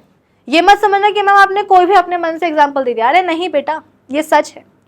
जो स्टेम है उसको सनलाइट से प्यार है, तो वो हमेशा सनलाइट, जो लाइट स्टिमुलस है उसके ही तरफ क्या होगी, उसकी ग्रोथ होगी, टुवर्ड्स स्टिमुलस। रूट्स को कतई प्यार नहीं है लाइट से, तभी तो वो मिट्टी के नीचे पाई जाती है, तो उनकी ग्रोथ तो होगी, लेकिन सनलाइट जिस डायरेक्शन से आ रही है उसके ऑपोजिट डायरेक्शन में जाकर के वो ग्रो करेंगी कि भैया हमें नहीं आना सनलाइट के कांटेक्ट में, लाइट आ रही है यहां से तो हम ग्रो करेंगे यहां, लाइक दैट। ठीक है। चल, अब आप बोलोगे कि मैम कंफ्यूजन है। क्या कंफ्यूजन है मैम, ये चीज समझ में नहीं आई। मान लिया कि रूट्स को पसंद नहीं है सनलाइट, ठीक है, तो रूट्स सनलाइट से दूर जाकर के, लाइट स्टिमुलस से दूर जाकर के क्या कर रही है, ग्रो कर रही है, मूवमेंट हो रहा है, मतलब नेगेटिव फोटोट्रॉपिज्म हो रहा है। पर मैम ये पॉजिटिव फोटोट्रॉपिज्म समझ में नहीं आया, ये स्टेम को इतना क्या प्यार आ गया लाइट से। तो बेटा इसका जवाब तुमको मैं पहले ही बोल चुकी हूं। क्या, ये मूवमेंट्स कंट्रोल कौन करते हैं, फाइटो हॉर्मोन्स। तो यहां पर जो स्टेम की ग्रोथ हो रही है टूवर्ड्स द लाइट स्टिमुलस, ये क्यों हो रही है? Because of hormone. कौन सा हार्मोन? ऑक्सिन। सुनो मेरी बात, होता क्या है यहीं पर बताती हूं। एक स्टेम, जैसे कि मान लो ये एक स्टेम है बेटा, ठीक है, इसकी टिप पर ना एक हार्मोन सिंथेसाइज होता है जिसको अपन बोलते हैं ऑक्सिन। ऑक्सिन क्या करता है? सेल्स को इलोंगेट करने का काम करता है, ठीक है। ये स्टेम है, किसी प्लांट का स्टेम है बेटा, उसकी टिप पर ऑक्सिन हार्मोन सिंथेसाइज होता है। इसका काम क्या होता है? सेल्स को इलोंगेट करना, ठीक है। अब मान लो कि ये सब क्या है बेटा? स्टेम के सेल्स हैं। थोड़े छोटे बनाती हूं, ये स्टेम के सेल्स हैं, लाइक दिस, ठीक है। और टिप पर क्या हुआ है? टिप पर ये ऑक्सिन हार्मोन जो है वो सिंथेसाइज हुआ है, ठीक है। अब आपने क्या किया? आपने इस पौधे को, बेटा ये है तो पौधा ही ना, है ना, सिंपल, अरे स्टेम नहीं है बेटा, ये पूरा पौधा ही है। पौधे, प्लांट का जो स्टेम है, मैं स्पेसिफिकली वो ड्रॉ करके तुमको बता रही हूँ, ठीक है। तो ये मत समझना कि मैम बस स्टेम लेके घूम रही है, बाकी जो प्लांट के पार्ट्स हैं उनकी अते पते नहीं है बेटा, है ना। नीचे गमला भी है, गमले में मिट्टी भी है, मिट्टी में जड़ें भी हैं, सब कुछ है। बस स्टेम को मैं थोड़ा सा आपको हाईलाइट करके बता रही हूँ क्योंकि उसका काम है अभी हमें, ठीक है। क्योंकि जो स्टेम है अल्टीमेटली वही क्या करने वाला है, ये फोटोट्रोपिज्म जो है पॉजिटिव वाला, वो एग्जिबिट करने वाला है, शो करने वाला है, इसीलिए, ठीक है। देखो अब क्या होता है, मान लो कि तुम इस पौधे को ले जाकर के रख देते हो कहाँ? अपने कमरे की खिड़की पर। ये तुम्हारे कमरे की खिड़की है, ठीक है, और यहां पर तुमने ले जा करके ये गमला रख दिया है कुछ इस तरीके से, ठीक है, ऐसे रख दिया है। एक काम करो ना, मान लो कि यही पौधा अभी तुमने कहाँ रख दिया है? अपने कमरे की ऐसे खिड़की पे रख दिया है, ठीक है। अब तुमको देखो पता है कि कमरे के अंदर तो ज्यादा लाइट आती नहीं है। मान लो कि अगर तुम खिड़की दरवाजे सब बंद कर लो, कर्टेन भी लगा दो, तो लाइट आना बंद हो जाएगी, सनलाइट आना बंद हो जाएगी, ठीक है। और अगर तुमने अपने कमरे की विंडो पर ही, खिड़की पर ही अगर ये गमला रख दिया है, पौधा रख दिया है, तो होगा क्या भाई? कमरे के अंदर बेटा लाइट कहाँ से आती है? खिड़की से ही तो आती है ना, विंडो से ही तो आती है। तो जब तुम इसको विंडो पर रखोगे ना, तो सनलाइट बेटा एक डायरेक्शन से आएगी, प्लांट तक, इसके स्टेम तक सनलाइट कहाँ से आएगी?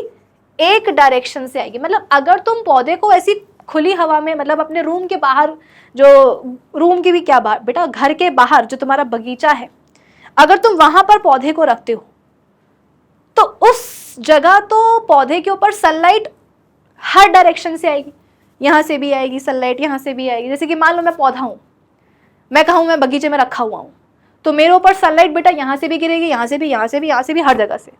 और मान लो कि अब मैं ऐसा पौधा हूं जिसके मालिक ने कहां रख दिया? मुझे खिड़की पे रख दिया है, तो सनलाइट अब मेरे पास केवल एक ही डायरेक्शन से आ रही है। भाई ये खिड़की है, ये खिड़की है, और खिड़की पे मैं बैठी हुई हूँ, तो मेरे ऊपर जो सनलाइट आ रही है बेटा वो एक ही डायरेक्शन से आ रही है। क्योंकि यहाँ तो क्या है, यहाँ पे तो कमरा है, यहाँ से धूप नहीं आ रही है। धूप कहाँ से आ रही है? यहाँ से आ रही है, हवा से आ रही है, एक ही डायरेक्शन से आ रही है, ठीक है, समझ में आया?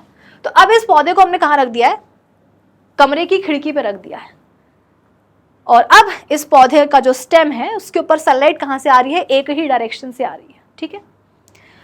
अब होता क्या है बेटा कि ये जो ऑक्सिन हार्मोन होता है, इसको सनलाइट कतई पसंद नहीं होती है। ऑक्सिन हार्मोन को सनलाइट कतई पसंद नहीं होती है। ये बोलता है कि भैया जहां सनलाइट होगी मैं उससे दूर भागूंगा, जहां पर सनलाइट होगी मैं उससे दूर भागूंगा। इनफैक्ट मुझे इसको थोड़ा सा और क्लियर बनाना चाहिए, लाइक दिस।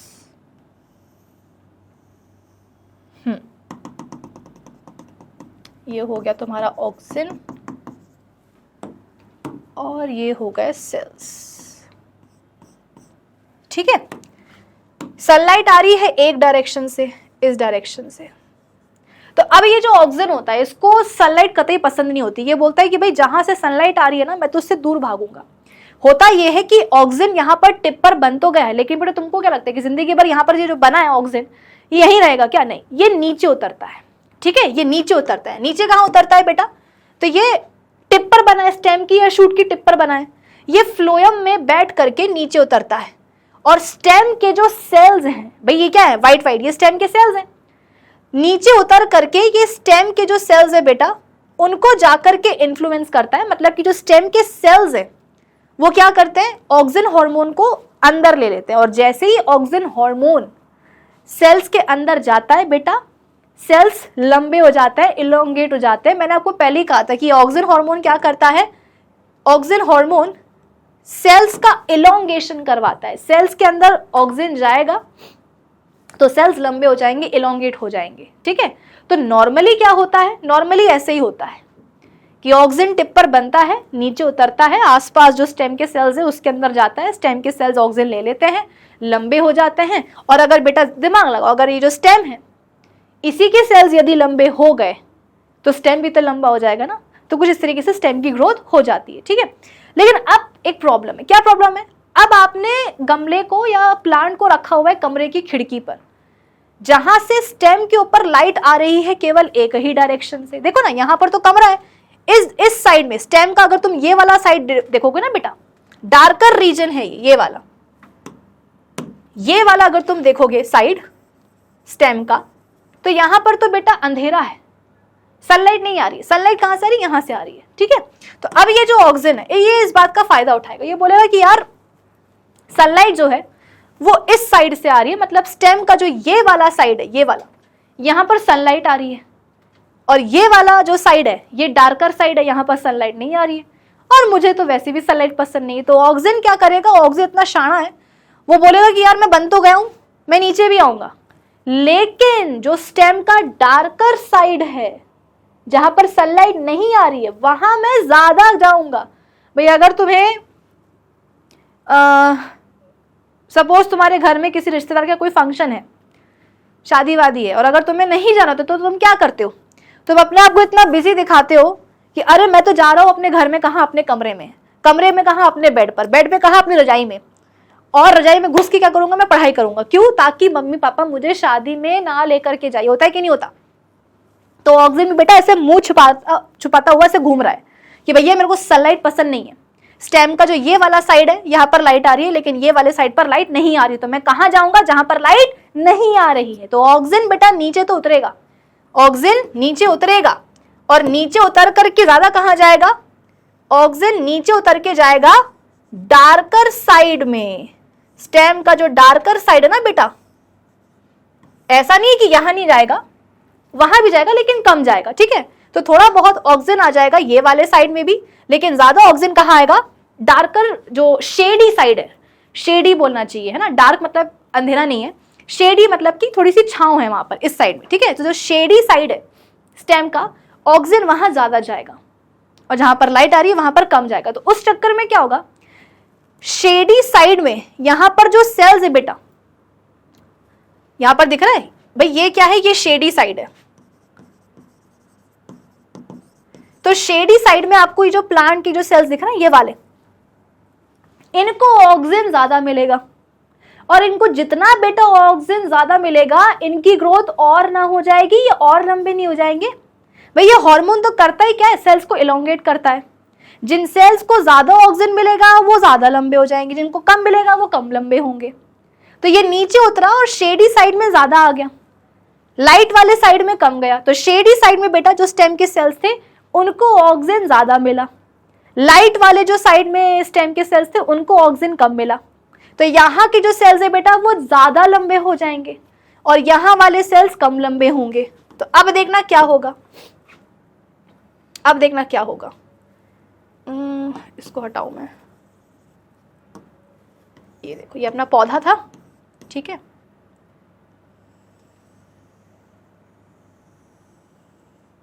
इस तरह की इसकी ग्रोथ हो जाएगी। क्यों, देखो ना, शेडी साइड में जो सेल्स थे उनको ज्यादा ऑक्सिन मिला तो वो ज्यादा लंबे हो गए, और ये वाला जो साइड था स्टेम का जहां पर सनलाइट आ रही थी उस साइड में ऑक्सिन कम गया, तो उस साइड के सेल्स को ऑक्सिन कम मिला। तो ऐसा नहीं कि वो लंबे नहीं हुए, लंबे हुए लेकिन कम लंबे हुए, और इस चक्कर में देखो अनइवन ग्रोथ हो गई स्टेम की।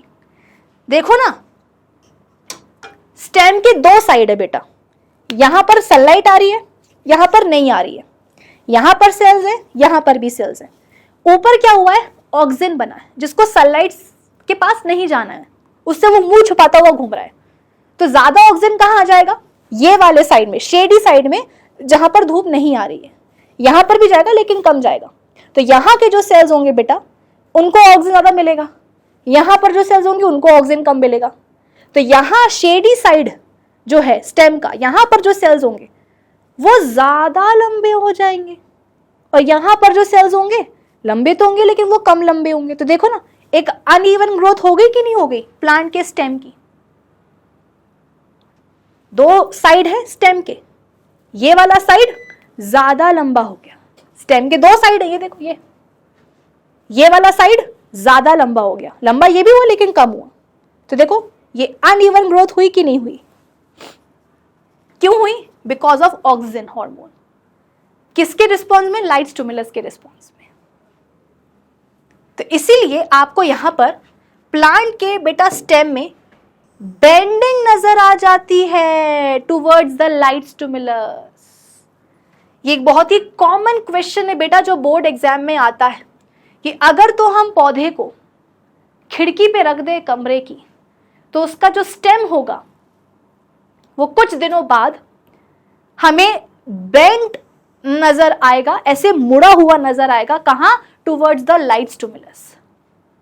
खिड़की पे रखा था, जब रखा था तो बिल्कुल सीधा था, और कुछ दिनों बाद, कुछ हफ्तों बाद आकर के देखते हैं तो उसका जो स्टेम है बेटा वो हल्का सा क्या होता है, ऐसे बेंड हो जाता है towards the light stimulus.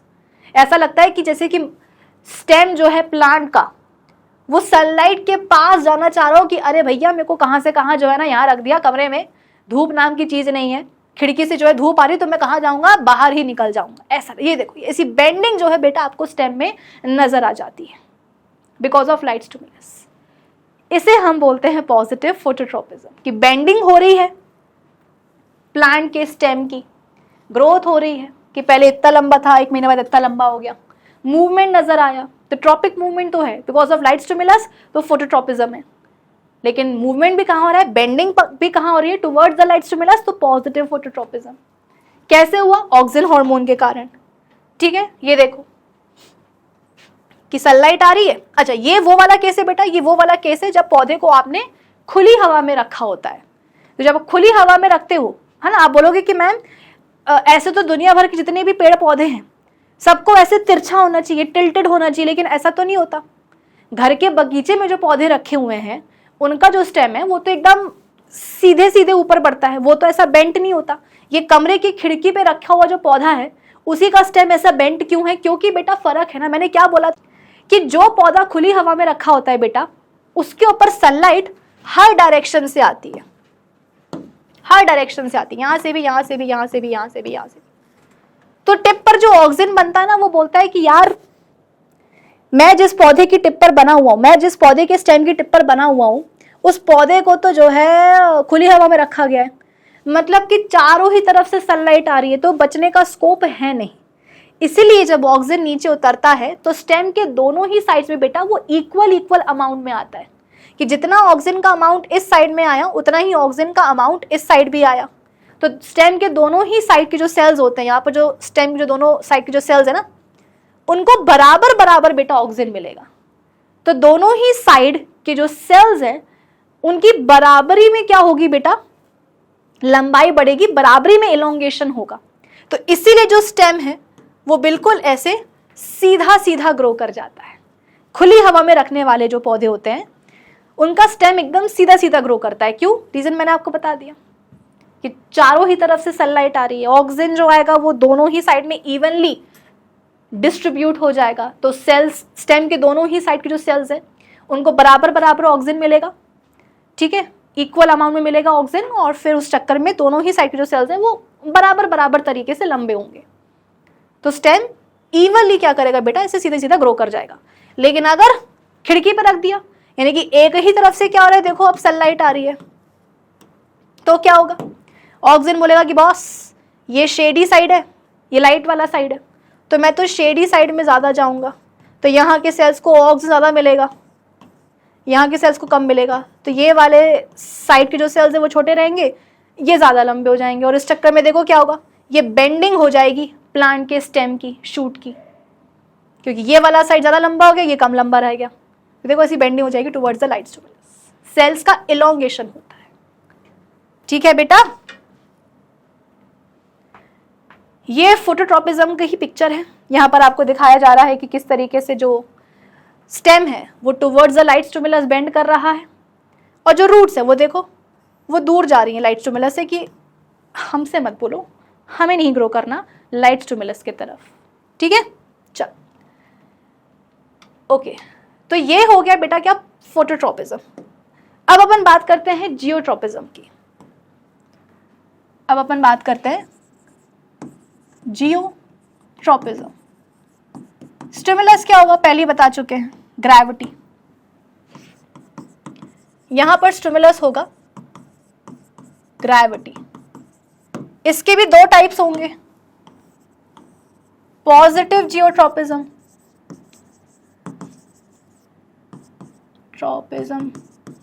And negative geotropism.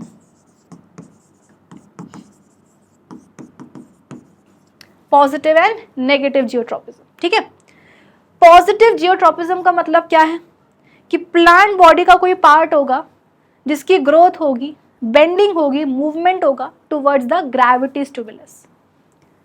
यहां पर प्लांट के किसी पार्ट की बेंडिंग होगी, ग्रोथ होगी, मूवमेंट होगा away from the gravity stimulus. ठीक है, तो यहां पर मैं लिख दूं बेंडिंग टुवर्ड्स ग्रेविटी, और यहां पे बेंडिंग कहां हो रही है, away from the gravity. Best example पता है क्या है, प्लांट की जड़ें और उसका स्टेम।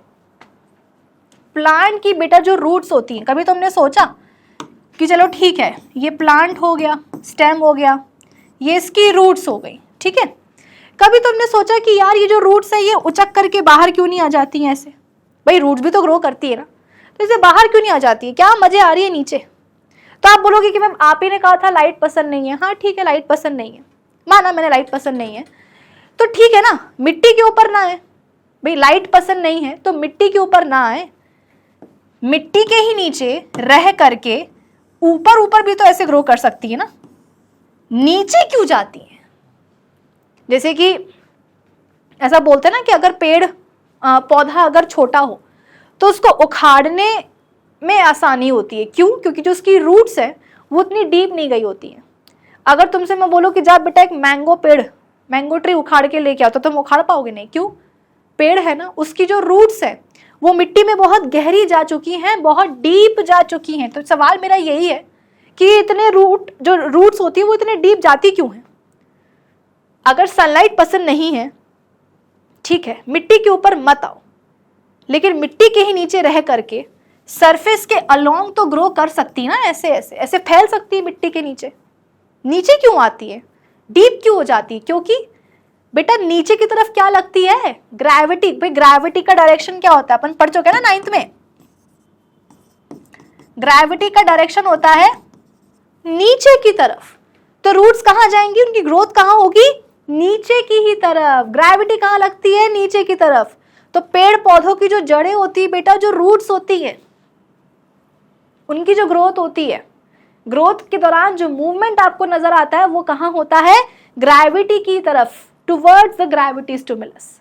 तो रूट्स क्या शो करती हैं, पॉजिटिव जियोट्रॉपिज्म। वहीं जो स्टेम है इसको ग्रेविटी पसंद नहीं है, ये बोलेगा ग्रेविटी को नीचे खींचना है, खींचने दो, मैं तो ग्रेविटी के अगेंस्ट जाकर के ही ऊपर मूव करूंगा, ग्रोथ होगी, मूवमेंट होगा। कभी सोचा है कि यार अगर ग्रेविटी देखो हर एक चीज को नीचे की तरफ खींचती है, भाई हम क्या हवा में उड़ते हैं क्या, नहीं, जमीन पे जुड़े रहते हैं, क्यों, क्योंकि ग्रेविटी हमें नीचे खींच रही है। लेकिन कभी तुमने प्लांट के किसी स्टेम को देखा है, क्या स्टेम के ऊपर ग्रेविटी नहीं लगती क्या, बिल्कुल लगती है, ऑफ कोर्स लगती है, लेकिन फिर भी ग्रेविटी के अगेंस्ट जाकर के, कि ग्रेविटी लग रही है नीचे लेकिन स्टेम ग्रो कर रहा है ऊपर की तरफ, ग्रेविटी लग रही है नीचे लेकिन स्टेम जा रहा है ऊपर की तरफ। अगेंस्ट द ग्रेविटी स्टिमुलस बेटा स्टेम की ग्रोथ होती है।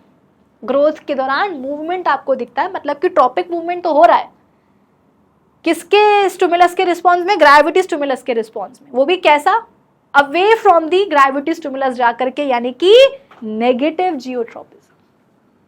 तो स्टेम या शूट शो करते हैं नेगेटिव जियोट्रॉपिज्म और रूट्स पॉजिटिव जियोट्रॉपिज्म।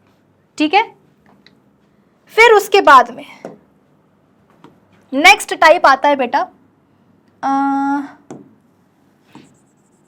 हाइड्रोट्रोपिज्म या हाइड्रोट्रोपिक मूवमेंट्स भी आप बोल सकते हो। स्टिमुलस क्या होगा, सबको पता है, वाटर, पानी होगा स्टिमुलस। इसके भी दो टाइप्स हो जाते हैं फिर, positive hydrotropism and negative hydrotropism. Positive and negative, यानी कि अगर प्लांट के किसी पार्ट का मूवमेंट हो रहा हो, ग्रोथ हो रही है टुवर्ड्स द वाटर स्टिमुलस, तो उसको अपन बोलेंगे पॉजिटिव हाइड्रोट्रोपिज्म। और अगर किसी प्लांट बॉडी के पार्ट की ग्रोथ हो रही है, मूवमेंट हो रहा है away from the water stimulus, तो उसको अपन क्या बोलेंगे, नेगेटिव हाइड्रोट्रोपिज्म। ठीक है, बेस्ट एग्जाम्पल है वही प्लांट का स्टेम और उसकी रूट्स। जैसे कि बेटा बचपन में आपको हमेशा आपके मम्मी पापा सिखाते हैं कि जब भी तुम पौधों में पानी डालते हो तो उसकी जड़ों में पानी डालो, रूट्स में, मिट्टी में पानी डालो। अगर तुम मिट्टी में पानी डालोगे तो अल्टीमेटली क्या होगा, वो पानी किसको मिलेगा, रूट्स को मिलेगा। क्यों? क्योंकि रूट्स को ही क्या चाहिए होता है बेटा, पानी चाहिए। क्योंकि तुम जितना भी चाहे पानी क्यों ना डालो बेटा एक प्लांट में, जब तक कि रूट्स को पानी नहीं मिलेगा वो पानी प्लांट बॉडी के अंदर नहीं जाएगा, है ना। तो अगर प्लांट बॉडी के अंदर तुम चाहते हो कि पानी जाए तो जरूरी है कि तुम पानी कहाँ डालो, मिट्टी में डालो। बोले तो रूट्स को पहुंचाओ पानी, तब जाकर के रूट्स पानी को अब्सॉर्ब कर पाएंगे और तब जाकर के वो पानी कहाँ आएगा, प्लांट बॉडी के अंदर आएगा। इसका मतलब ये है कि जो जड़ें होती हैं बेटा, जो रूट्स होती हैं, उनको होता है पानी से प्यार। तो जैसे कि सपोज ये आप बोल सकते हो कि स्टेम है, ये रूट्स है। ठीक है, तो एक बहुत ही प्यारा सा एक्सपेरिमेंट परफॉर्म किया जाता है कि एक मिट्टी में पौधा लगा दिया जाता है और मेक श्योर करते हैं कि जो मिट्टी है वो थोड़ी सी सूखी हो। ठीक है, सूखी मिट्टी में पौधा लगाते हैं और मिट्टी में ही थोड़े दूर जाकर के कुछ इस तरीके से अंदर की तरफ एक गड्ढा बनाते हैं और उसमें पानी भर देते हैं। एक सूखी मिट्टी में हम क्या करते हैं बेटा, पौधा लगाते हैं और पौधे से थोड़े दूर जाकर के मिट्टी में ही एक गड्ढा बना करके उसमें पानी भर देते हैं। कुछ दिनों के लिए इस प्लांट को छोड़ देते हैं। करीब 10 से 15 दिन बाद इस प्लांट को हम बाहर निकाल करके देखते हैं, तो पता है अपन क्या देखते हैं, अपन देखते हैं कि प्लांट की जो जड़ें हैं, जाहिर सी बात है बेटा ग्रोथ तो इनकी हुई होगी, है ना, रूट्स है तो 10-15 दिन में ग्रोथ तो हो गई होगी। लेकिन पता है ग्रोथ कैसी होती है, ग्रोथ होती है टुवर्ड्स द वाटर स्टिमुलस। मतलब कि रूट्स जो है बेटा वो अंदर ही अंदर मुड़ जाती हैं, बेंड हो जाती हैं इस पानी की तरफ। मैंने क्या बोला था कि जिस मिट्टी में अपन ने पौधे को लगाया था वो मिट्टी सूखी थी और साइड में थोड़ा सा अलग से गड्ढा करके यहां पर पानी भर दिया गया था। आई बात समझ? तो ये जो रूट्स है 10 से 15 दिन बाद हमने इनको आकर के देखा। भाई बात क्या थी कि रूट्स है, उनको सनलाइट पसंद नहीं है तो वो नीचे ही रहेंगी, मिट्टी के ऊपर नहीं आएंगी। ग्रेविटी भी इनको पसंद है, सनलाइट पसंद नहीं लेकिन ग्रेविटी पसंद है। तो बिकॉज ऑफ ग्रेविटी रूट्स जो है वो नीचे की तरफ ग्रो करती हैं, रूट्स नीचे की तरफ ग्रो करती है, ऊपर ऊपर नहीं आती हैं। लेकिन अब क्या हुआ, अब एक और फैक्टर आ गया, अब एक और स्टिमुलस आ गया, क्या, पानी। अगर तो जिस मिट्टी में हमने इसको लगाया था अगर उस मिट्टी में बेटा पानी होता ना तो फिर तो जड़ें नीचे के नीचे और गहरी चली जाती, ग्रो करती, ऐसे मुड़ती नहीं। लेकिन क्योंकि हमने जानबूझ के मिट्टी को सूखा, एक्सपेरिमेंट बेटा ऐसे करते हैं ना, जानबूझ के हमने इस मिट्टी को सूखा रखा था कि देखते हैं कि क्या होता है। अगर इसको पानी नहीं मिलेगा क्या बोलते हैं रूट्स को, तो देखते हैं क्या होगा। तो हुआ क्या, हमने साइड में बगल में पानी भर के रख दिया और कुछ दिनों बाद हमने देखा तो रूट्स की ग्रोथ तो हुई है, लेकिन कैसे हुई है, टुवर्ड्स द वाटर स्टिमुलस। देखो ना, आपको यहाँ पर जड़ों में बेंडिंग नजर आएगी। कि जड़ें ऐसी बेंड हो गई हैं, ग्रोथ हुई है, मूवमेंट हुआ है, किसकी तरफ? पानी की तरफ, तो पॉजिटिव हाइड्रोट्रोपिज्म। वहीं अगर हम शूट की बात करें बेटा, तो शूट की भी ग्रोथ होगी, लेकिन कैसे? Away from the water stimulus. Shoot को पानी से मतलब नहीं रहता है, रूट्स को मतलब होता है, तो उसको अपन क्या बोलेंगे? Negative hydrotropism. आई बात समझ में? चल, नेक्स्ट हम बात करते हैं बेटा कीमोट्रोपिज्म की। ये आपके सिलेबस में बहुत ज्यादा डिटेल में नहीं है, इसलिए थोड़ा ही पढ़ाऊंगी। Chemotropism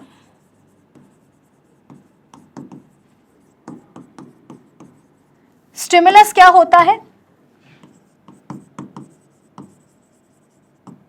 chemical. ठीक है, अब क्योंकि अभी अपन ने how do organisms reproduce chapter नहीं पढ़ा है, हमने वहां पर अभी तक ये नहीं देखा है कि फ्लावरिंग जो प्लांट्स होते हैं उनमें सेक्सुअल रिप्रोडक्शन कैसे होता है, ये अभी तक मैंने आपको नहीं पढ़ा है। तो हो सकता है कि आप इस चीज को अभी उतना रिलेट मत ना कर पाओ, लेकिन चिंता मत करो, जब अपन वो चैप्टर पढ़ लेंगे, जब चैप्टर में अपन वो वाला टॉपिक पढ़ लेंगे ना, तो आपको ये चीज और बेटर तरीके से समझ में आ जाएगी। बस इतना समझ लो कि हाँ, कीमोट्रोपिज्म का मतलब क्या होता है कि प्लांट के सर्टेन पार्ट्स की ग्रोथ होती है, ग्रोथ के दौरान मूवमेंट होता है, किसके रिस्पॉन्स में? केमिकल स्टिमुलस के रिस्पॉन्स में, किसी केमिकल के रिस्पॉन्स में। इसकी भी दो कैटेगरीज होती है बेटा, पॉजिटिव एंड नेगेटिव कीमोट्रोपिज्म, कि अगर ग्रोथ हो रही है टुवर्ड्स द केमिकल तो पॉजिटिव कीमोट्रोपिज्म, अगर ग्रोथ हो रही है, मूवमेंट हो रहा है away from the chemical stimulus, तो उसको अपन क्या बोलेंगे? Negative chemotropism.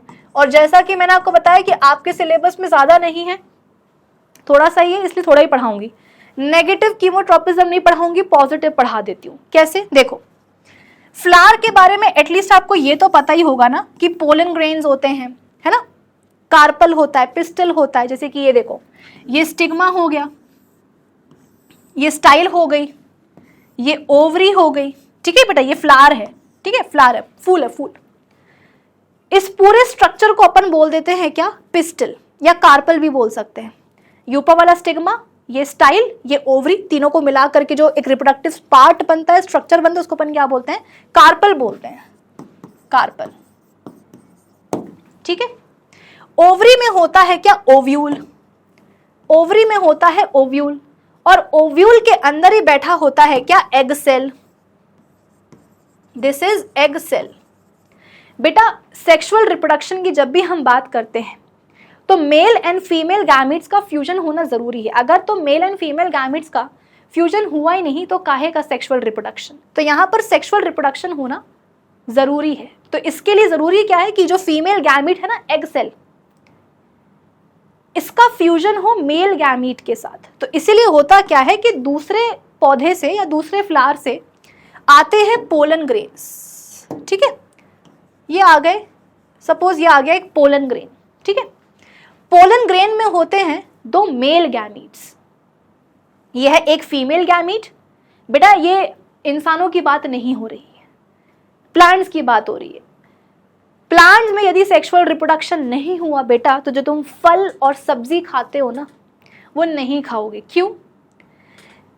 जब मेल एंड फीमेल गैमीट का फ्यूजन होता है, जब फर्टिलाइजेशन होता है बेटा, तब जाकर के अंदर बनता है जाइगोट, जाइगोट के साथ बनता है क्या? एम्ब्रियो। ठीक है, और ये जो आपको दिख रही है ओव्यूल, भाई जिसके अंदर ये एग सेल था ना, ये ओव्यूल दिख रहा है आपको, ये ovule, this is ovule, this is ovule, और दिस इज ओवरी। नहीं, गड़बड़ हो गया, रुको।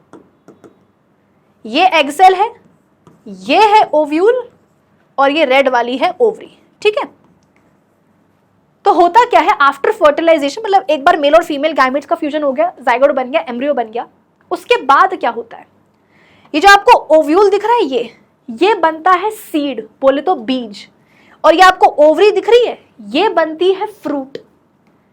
तो आप जो फ्रूट खाते हो वो एक्चुअली क्या है बेटा? वो एक पोस्ट फर्टिलाइजेशन इवेंट का नतीजा है।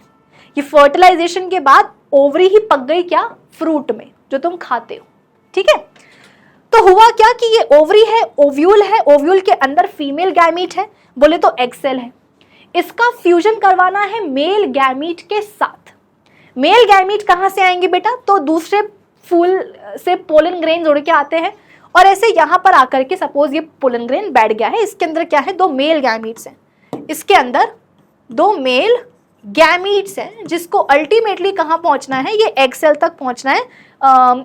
ओवरी के अंदर ये जो ओव्यूल है यहां तक जो है बेटा ये 2 मेल गैमेट्स को पहुंचना है। तो अब दिक्कत की बात यह है कि भाई यहां से राजकुमार यहां तक कैसे आएंगे? मैं एग सेल को राजकुमारी बोलती हूँ और मेल गैमेट्स को राजकुमार बोलती हूँ कि राजकुमारों को राजकुमारी तक पहुंचना है शादी करने के लिए, पर वो पहुंचेंगे कैसे? बेटा आंखें तो है नहीं इनके पास कि देख करके पहुंच जाए।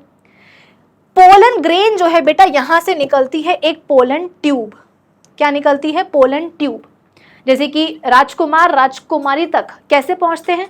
घोड़े पे बैठ के पहुंचते हैं ना, तो वैसे ही पोलन ग्रेन में जो 2 मेल गैमीट्स हैं ये राजकुमारी बोले तो एग सेल तक कैसे पहुंचेंगे? तो बेटा पोलन ग्रेन से निकलती है क्या? Pollen tube. ये पोलन ट्यूब बेटा ग्रो करती है, ये पोलन ट्यूब बेटा क्या करती है? ग्रो करती है। और ग्रो करते करते करते करते करते करते कहां तक पहुंच जाती है? ओव्यूल के लेवल तक पहुंच जाती है और फिर ओव्यूल के अंदर घुस करके मेल गैमिट्स को ये डिस्चार्ज कर देती है ओव्यूल के अंदर। मतलब कि तुम ये देखो ना, फीमेल गैमिट राजकुमारी का है ओव्यूल के अंदर, पोलन ग्रेन के अंदर जो तो राजकुमार है उनको यहां तक पहुंचना है, पर कैसे पहुंचेंगे? आंखें तो है नहीं, घोड़ी का इस्तेमाल किया जाएगा। बोले तो पोलन ग्रेन से निकलेगी क्या? Pollen tube.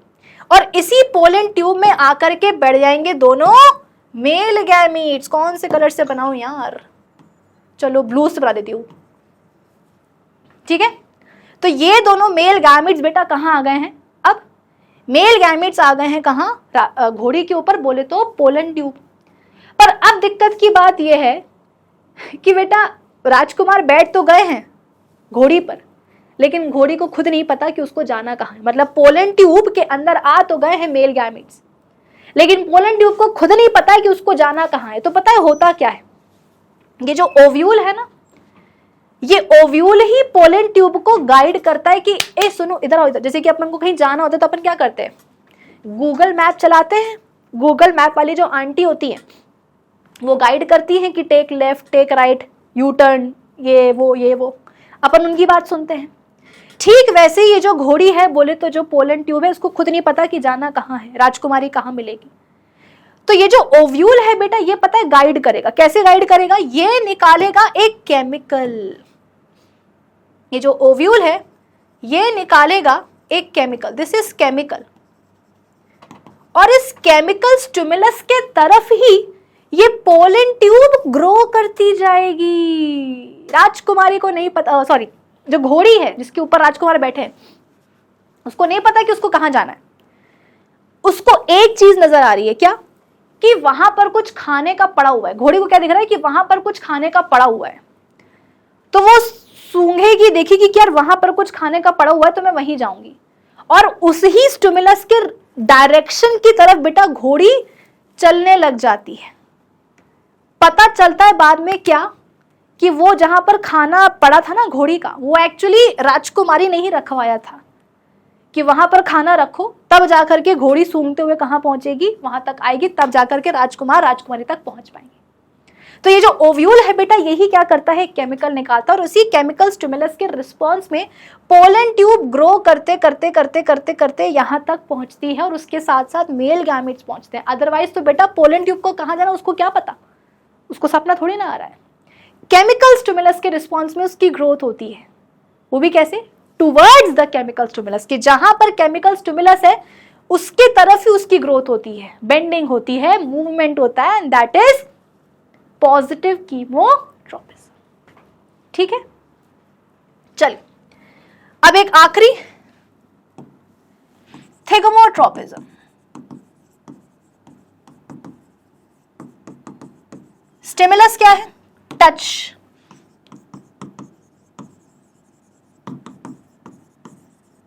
क्या है? Stimulus touch. इसके भी 2 टाइप्स होते हैं, पॉजिटिव एंड नेगेटिव। नेगेटिव आपके सिलेबस में इतना है नहीं ज़्यादा, पॉजिटिव पढ़ा देती हूँ, ठीक है। कहने का मतलब क्या है कि प्लांट बॉडी का कोई पार्ट जो टच स्टिमुलस के रिस्पॉन्स में ग्रो कर जाए, ग्रोथ के दौरान उसकी मूवमेंट हो जाए, सो दैट इज थिगमोट्रोपिज्म, थिगमोट्रोपिक मूवमेंट। और अगर टच स्टिमुलस के तरफ ही प्लांट बॉडी के पार्ट की ग्रोथ हो जाए, मूवमेंट हो जाए, तो दैट इज पॉजिटिव थिगमोट्रोपिज्म, है ना। थिगमोट्रोपिज्म का मतलब क्या है बेटा कि टच स्टिमुलस के रिस्पॉन्स में प्लांट बॉडी के किसी पार्ट की ग्रोथ हुई है, मूवमेंट हुआ है, और अगर उसी के डायरेक्शन में, स्टिमुलस के डायरेक्शन में ग्रोथ हुई है, तो दैट इज पॉजिटिव थिगमोट्रोपिज्म।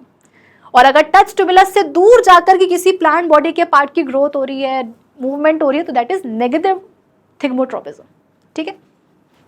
अब देखो होता क्या है, अगर तुमने मटर का पौधा देखा होगा बेटा, तो जो उसका स्टेम होता है वो इतना कमजोर होता है कि वो ऐसे खड़ा नहीं हो पाता, अपराइट पोजीशन पे नहीं आ सकता। जैसे कि तुम अगर गुलाब का पौधा देखो, तुम देखो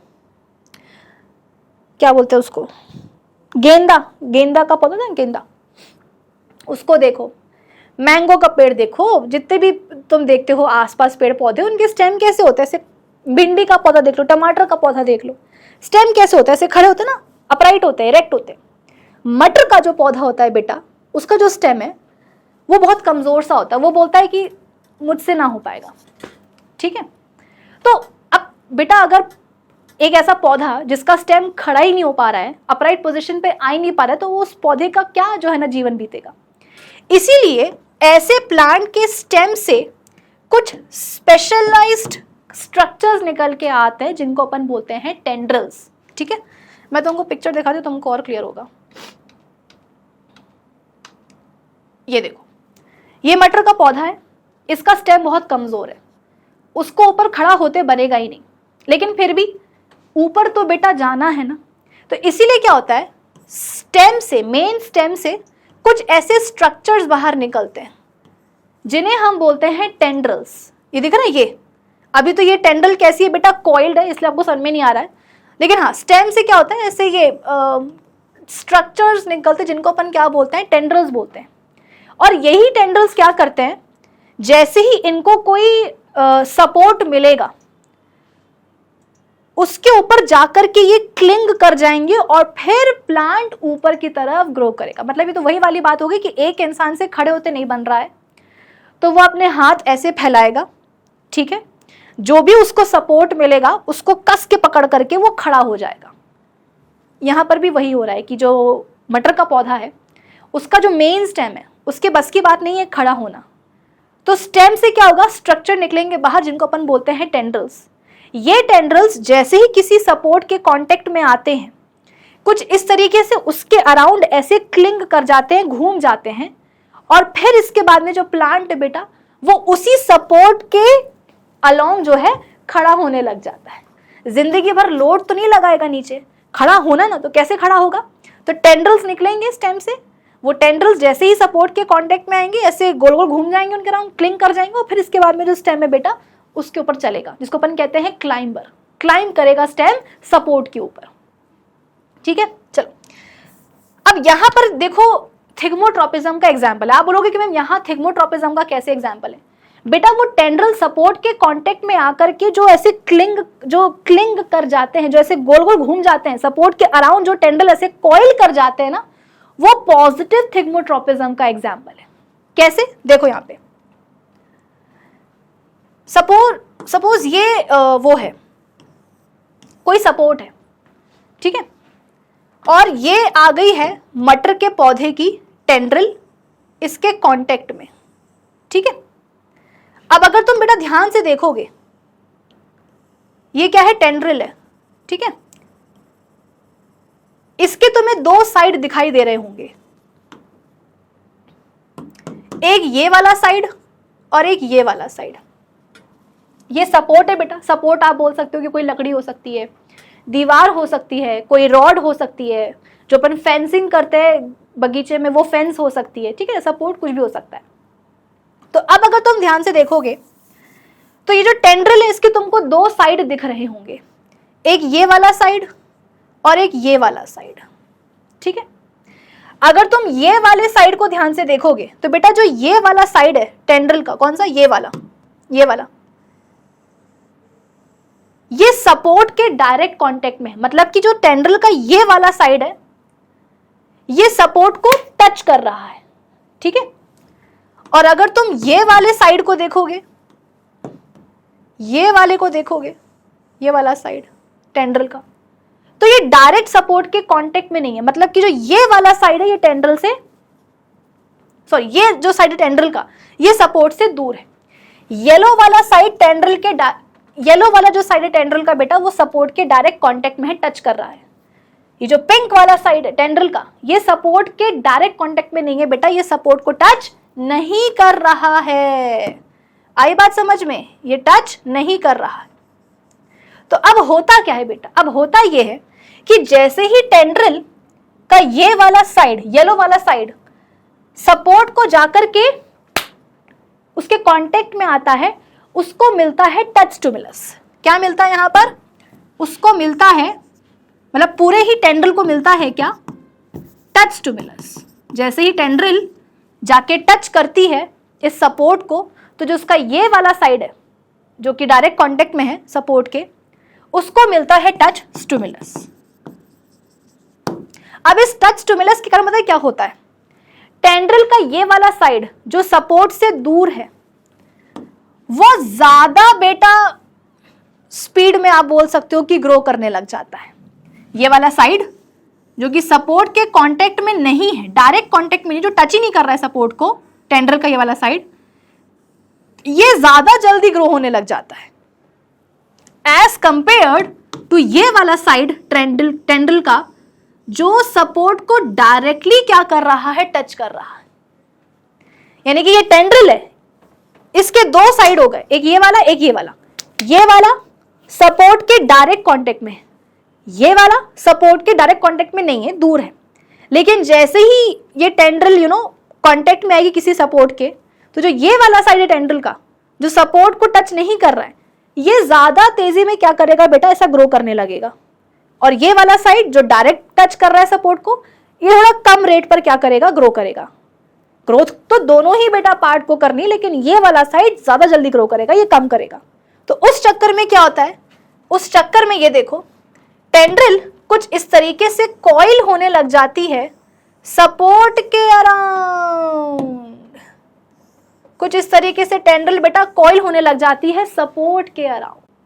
आई बात समझ में कि यहां पर स्टिमुलस क्या है बेटा, टच है। स्टेम से बस टेंड्रिल्स निकले, अब वो टेंड्रिल्स ढूंढ रहे हैं किसको, किसी ना किसी सपोर्ट को। तो जैसे ही सपोर्ट के कांटेक्ट में कोई टेंड्रिल आया, तो टेंड्रिल का वो वाला साइड जो सपोर्ट से दूर था वो ज्यादा स्पीड पे ग्रो कर गया, और टेंड्रिल का वो वाला साइड जो सपोर्ट के डायरेक्ट टच में था, कांटेक्ट में था, वो थोड़ा कम रेट पर ग्रो किया। तो अल्टीमेटली क्या हुआ, टेंड्रिल कुछ इस तरीके से कॉइल होने लग गई सपोर्ट के around. So that is positive thigmotropism. समझे? That's all for today guys.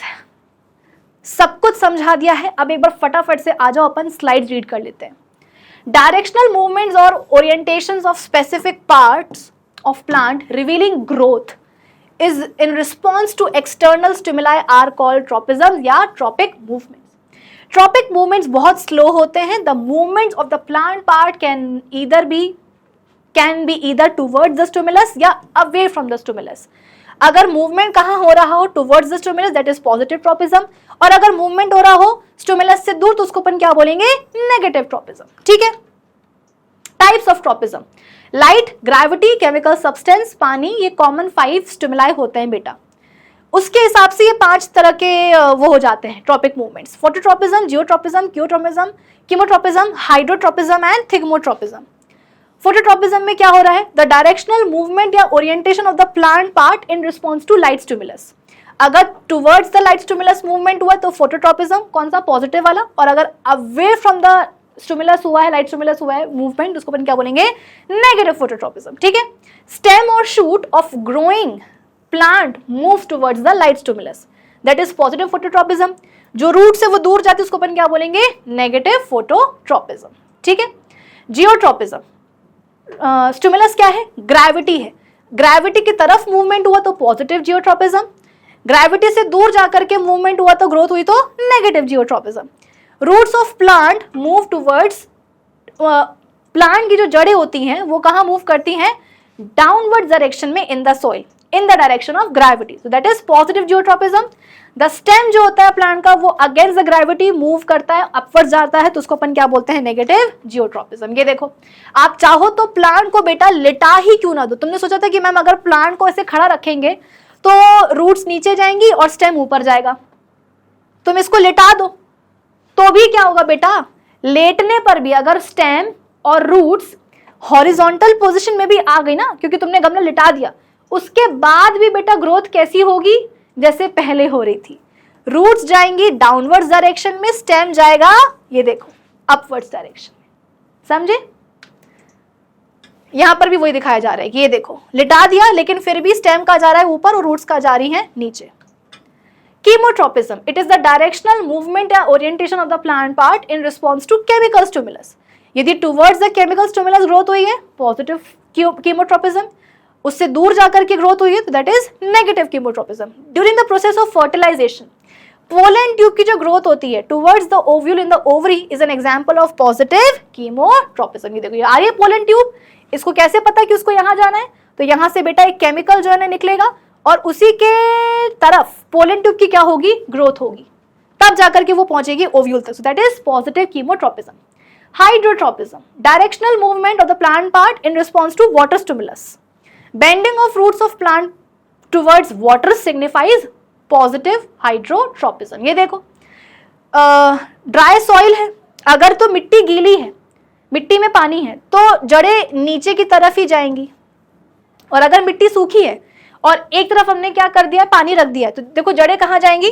Towards the water stimulus, उनकी ग्रोथ होगी। So that is positive hydrotropism. ये देखो स्टेम कहां जाएगा? Away from the water stimulus, ठीक है, that is negative hydrotropism. Thigmotropism, the movement of the plant part in response to contact या support is called thigmotropism. मटर का जो पौधा होता है it climbs up the other plants और fences by means of tendrils. Tendrils sensitive होते हैं टच के लिए, जब टेंड्रल्स कांटेक्ट में आते हैं किसी भी सपोर्ट के, the part of the tendril in contact with the object does not grow as rapidly as the part of the tendril away from the object. Tendril का वो वाला पार्ट जो सपोर्ट से दूर है वो ज्यादा रैपिडली ग्रो करेगा as compared to that part of the tendril जो सपोर्ट के डायरेक्ट कांटेक्ट में है। This causes the tendril to circle around the object and thus it clings into it. इस तरीके से This movement of the tendril around the support is caused by the action of auxin hormone. Uneven growth जहां भी हो रही समझ लो auxin ही है। More auxin आ जाता है कहाँ? Towards the side of the tendril जो कि support से दूर है। As a result, the side having more auxin faster grow करेगी as compare to the side जिसके पास कम ऑक्सिन है। और इस तरीके से आप बोल सकते हो कि ऑक्सिन के कारण टेंड्रल जो है सपोर्ट के अराउंड क्लिंग कर जाती है। अब कुछ डिफरेंसेस है between tropic and nastic movements. Tropic movements के लिए आप बोल सकते हो कि ये डायरेक्शनल होते हैं, और आप बोल सकते हो कि स्पेसिफिक स्टिमुलस के लिए टुवर्ड्स स्टिमुलस या अवे फ्रॉम द स्टिमुलस, ये नॉन डायरेक्शनल होते हैं बेटा, इनके स्टिमुलस के डायरेक्शन से कोई फर्क पड़ता ही नहीं है। Tropic movements are caused by unilateral growth, that is one side of an organ grows faster than the other.